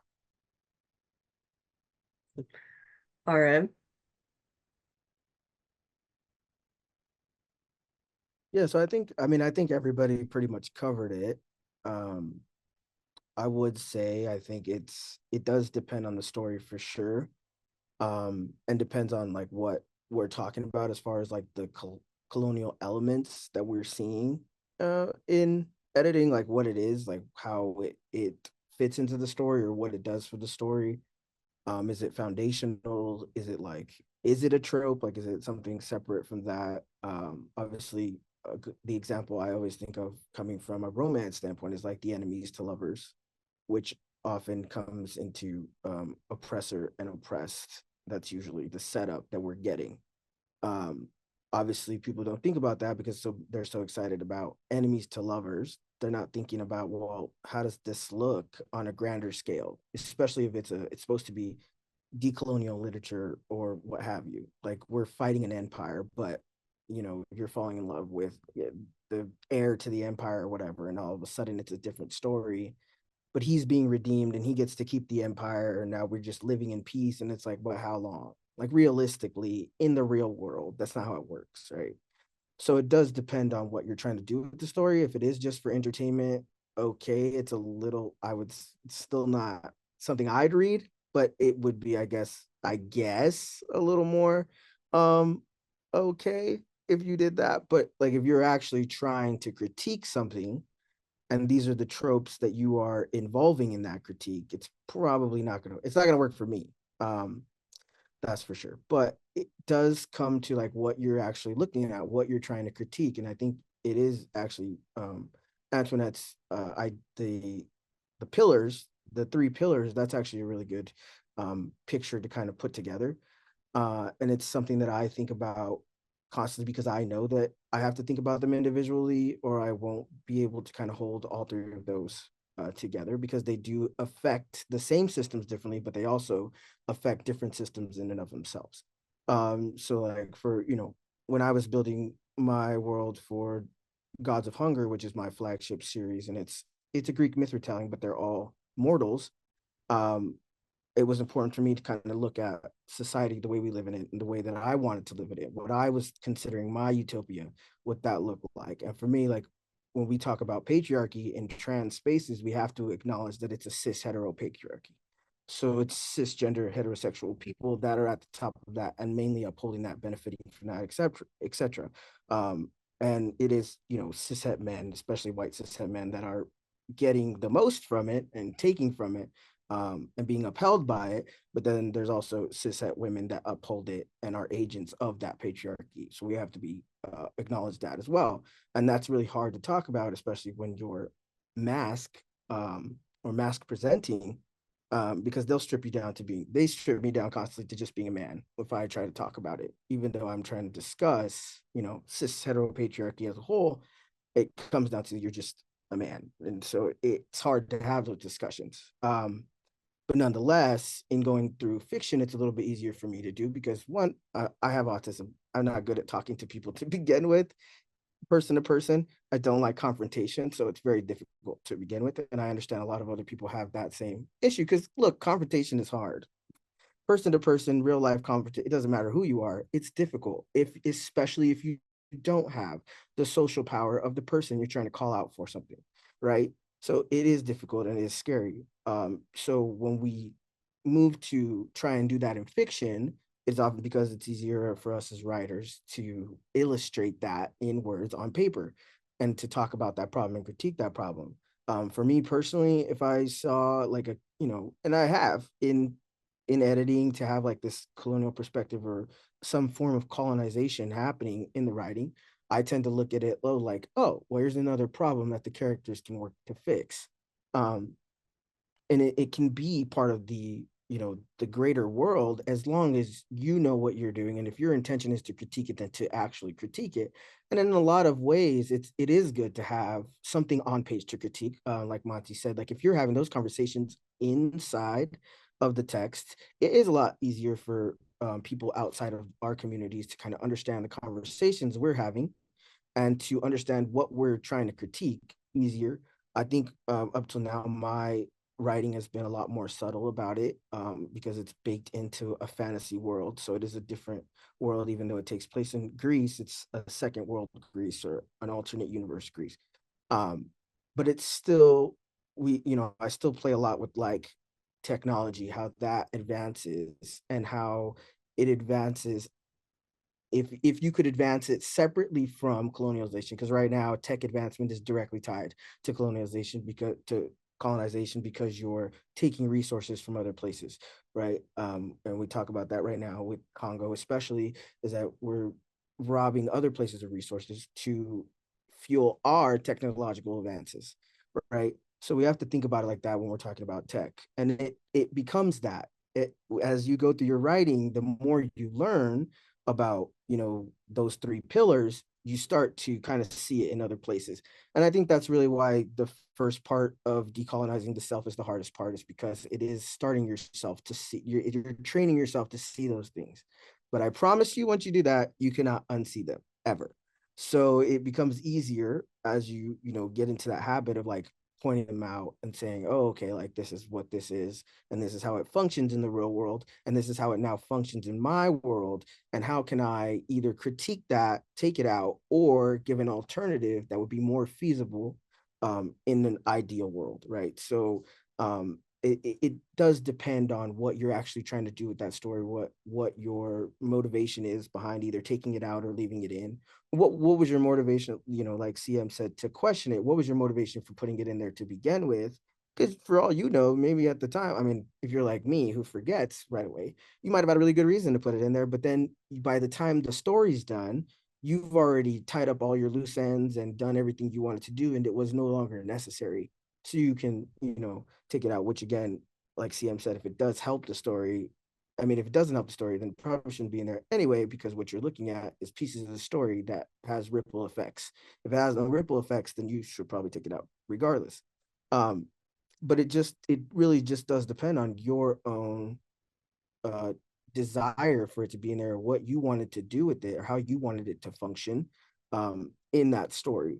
And it can be there, obviously, again, colonization or colonialism, there's such big concepts, right? And they overarching our whole world. So it's very easy to accidentally put something in there or to not think about it. Like you never thought about how this specific system, obviously, like how many books take place in public school or whatever. And we're not thinking about critiquing how that actually helps colonization or colonialism. It's um, it's just part of the story. Like you're thinking of it as just part of the story. So you have to be able to look at the individual aspects or devices that you're using in that story and say, okay, this is what this was for, or this is what this wasn't for, or I wasn't trying to critique this, et cetera, et cetera. And it does have to be a conversation with yourself. It is hard, even coming from a marginalized background. You want to ask other people, is this okay for me to do? Because you feel like you have to, like you need permission to do this. And obviously imposter syndrome is big, but like, Antoinette said, with the many white writers that just write whatever they want and take whatever they want and then just don't ever ask for permission, forgiveness, whatever, etc. It is difficult because then you're sitting there in your own community, like, am I a fraud? Like, should I do this? And it's hard, but it does come down to reclaiming not just your culture, but your power of saying, this is my culture. I do come from this culture. I can celebrate this culture. It's mine. As opposed to, oh, it's only okay if white people celebrate it in that weird way that they do when they've never lived in it, had been in community with it, et cetera, et cetera. To let them somehow have this power over how you feel about your own writing, your own culture, et cetera. And that's where that starts. When you're coming from a marginalized background, is unlearning that internalized racism, any ism that you had internalized because of uh, colonization. You have to be able to undo that first before we can really work into critiquing whatever you accidentally or uh, on purpose put into your story. But you really have to think about, what did I want to do with this device or with this element or aspect? What was it supposed to do for my story? If it's not doing that, then we have to work to kind of unravel it, take it out, and go somewhere else. Awesome. Great. So we are kind of running out of time, but we've got one question left that I definitely want to put out there for everyone. Because it's probably going to be one of the easiest ways when we talk about deconstructing, you often have to be able to acknowledge what you're deconstructing. And so it's great that we've opened up with definitions. So we're going to end this one with, what are the common tropes that are associated with colonization or decolonization? So since writers, we tend to lean in towards tropes or look at tropes, even if we don't like it, need to acknowledge them is important. So, Aaron, I'm going to start you on this. What are common tropes? And then we're just going to go around the room before I try to wrap up. Well, I think I said mine, but definitely like enemies to lovers. We're going in there to take down the empire, but then I realized that's a little too violent, and now we're gonna just try and make peace with the empire, which is also super weird and happens a lot. And that might happen more in like shows, movies, whatever, whatever. But like it happens quite a bit, right? So there's that. I think probably, yeah, the like what CM and Antoinette said was like the patriarchal society, but I think also just aspects of a patriarchal society where it does become normalized in a fantasy world, and you kind of really, you're just moving through it in a way where it's not directly as effective as it is in real life, but it's there, and you see that. So that sort of watered down but regular normalized patriarchal thing that people do, that also is really odd for me. But yeah, I would say, yeah, those are probably the most common trope that I've seen. Uh, CM? I would say any type of like white savior trope of like, oh, we have no idea what to do or how to solve this problem. And this person out from outside of the problem, usually white male person, comes in and it's just like, I have the solution. And there we go. That's how we solve the problem. And there was never any actual real, I don't say thought process behind it, but there was no like addressing the problem or getting to the root of it or, unraveling any of the thing. It was just like, oh no, snap of the fingers, we're done. And then I would also say, it can show up in pantheons of gods in fiction a lot. Because one of the questions that I get a lot, almost offensively a lot about We Are the Origin is, oh, is this based off of Greek mythology? No, in fact, it is not. That is something else that I think, for better or for worse, is also a really big sign of like colonization because a lot of people, when they think about gods, especially within fantasy, they default to either Greek gods or African gods. And if it doesn't fall neatly into one of those two things, then how dare it not fall neatly into one of those two things? So those would be like kind of the two that I would kind of be like, this is definitely, definitely probably colonization. Mansi? Definitely agree with CM on the white savior. I think we see that quite a bit. I think also the sort of fetishization, especially of Asian women, you'll see that come through in more subtle ways now. It's, it's not as obvious as the lotus blossom anymore, but but it still comes through quite a bit. And I think also that I mentioned earlier, this idea, whether it's conscious or subconscious, that that women end up with white men, and that is the sign of happiness, or women need to be married to a white man and have children in order to feel fulfilled in some way. Antoinette? Yeah, it's interesting that a lot of us here brought up Greek mythos and everything, and that someone assumes that a book like Siam's is inspired by Greek mythos when they were the most notorious for stealing from other countries, specifically African countries, and then trying to claim it as their own. So I just think that's ironic. But tropes, I already kind of named a few. There's the patriarchy one. There's sort of the idea of what the hero is, the conqueror's mindset in a hero. And another one is kind of a combination of the enemies to lover with the white savior. So it's basically the white love interest. And it's still done to this day in a lot of film. It's this idea that for this white colonizer to even fathom the idea that there's humanity in these exotic foreign people, he has to first fall in love with a woman who shows him the ways of her people, and it's the whole Pocahontas thing, right? This is still done today, and I think it's extremely harmful because it still centers the white perspective, validation of whiteness. I think the things that are the most anti-colonial to me are things that don't center the colonizer whatsoever and just celebrates your heritage. And I've had some authors actually ask me if like, is that okay if it doesn't make a commentary about colonization and there's no rebellion? I'm like, that is the best thing you can do. You are putting your story, your heritage at the forefront. You're celebrating it. It's an homage to it. And I think that's very powerful in a way where you're completely decentralizing that colonial presence in the story. I think that's impactful. Let me see if I forgot another one. Um, for me, besides the patriarchy one, it's also having this black and white concept of good and evil, and again, the hero reaping all the awards at the end of the story. Um, yeah, that's pretty much it for me, and basically what I've noticed. Oh, I remember. There's one more thing. Language. This is not really a trope as much as it is a detail, but a lot of writers will write something that's Egypt inspired or based in Egypt. And the first mistake they make is calling it Egypt. That is a Greek terminology. They're actually called Kemet.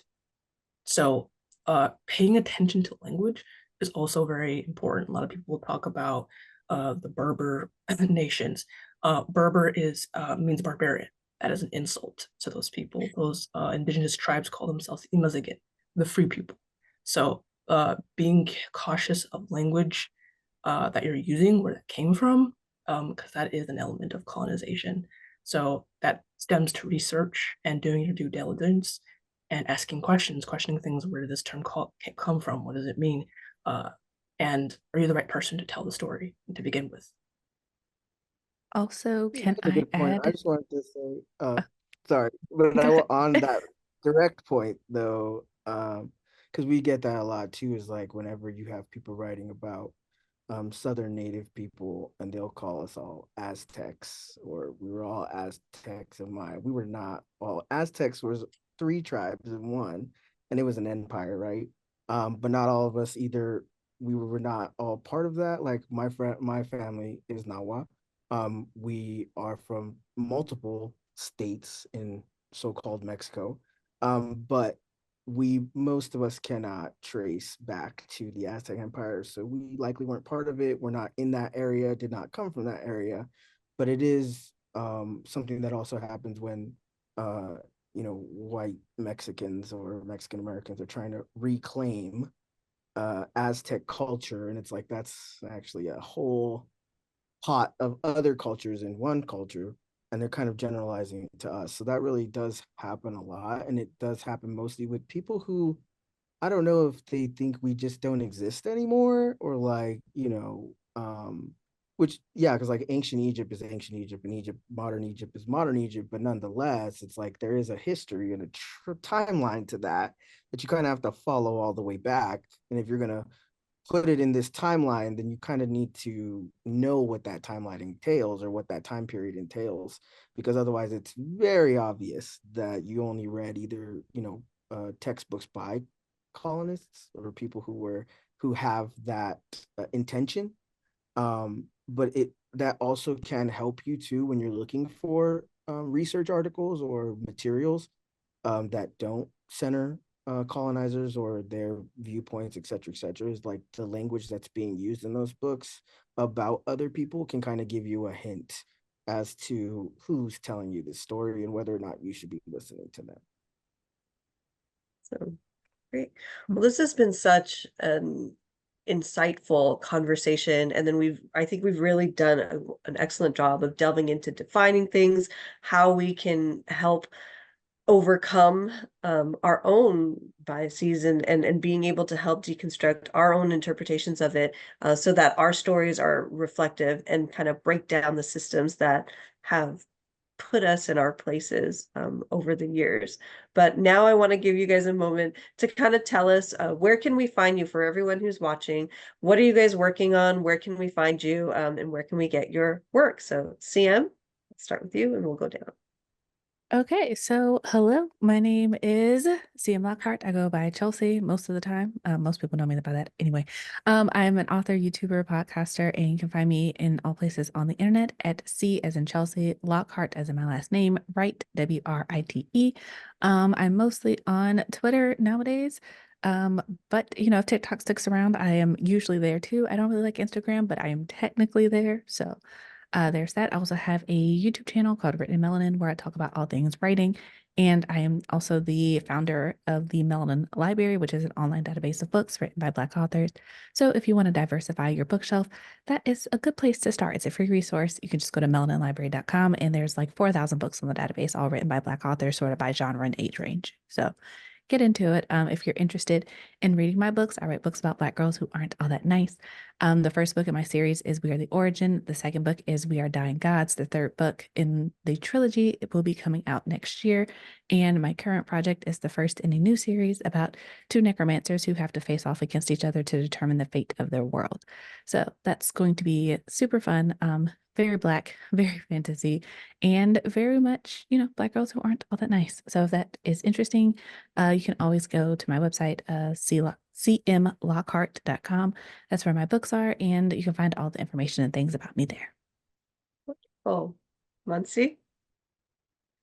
I am not that active on social media, but where I am most active is probably Instagram. And you can find me at Mansi Shah Writes. You can also find my books and more about me and them on my website, which is mansikshaw.com. I actually just got it this week, so I can show it to you guys. This is my book that's coming out in September. It's available everywhere for pre-order, digital, audio, print. And it deals with some of the issues that we were talking about today, as do my other two books, The Taste of Ginger and The Direction of the Wind. But yeah, that's, if anyone ever has questions, feel free to reach out to me. And thanks everyone for such a great panel. Antoinette? Yeah, I'm Antoinette Van Sluytman. I'm a writer, illustrator, and a literary agent and a poet. And yeah, I write mostly Afro-cosmic fantasy. My illustration really engages in character design, and I love writing and illustrating stories about Black and brown women being heroes and kicking ass. And you can find me on Twitter mostly. I'm most active there at Antoinette. And my website is AntoinetteVS.com. Excellent. RM? Yeah, so I'm RM. You can find me at rmvirtues.com and also at rmvirtues on Twitter, TikTok, Instagram. I'm not really active anywhere most days. But I am currently working on, well, getting ready for a Kickstarter, which will involve my next book, Divine Intervention, which is kind of a standalone sequel to my bestseller, Sing Me to Sleep, about the sleep paralysis demon, if you're familiar. But it'll be with Bonkers Romance, Katie Robert, and Jenny Nordbeck. So we've got 6 books from 6 different authors that'll go into the Kickstarter box. And it starts June 6th. So you can find all of that information on the homepage of my website. I will also be on 2 other panels for WriteHive. I am blanking on them right now at this very second, though. But one of them is I am actually a guest of honor this year. So I'll be talking for an hour about religion in fiction. I think was the general category we did, not just horror. But I will be talking about it for an hour, which I could talk about it for multiple hours. So it was a good and bad thing, that idea to ask me, but nonetheless.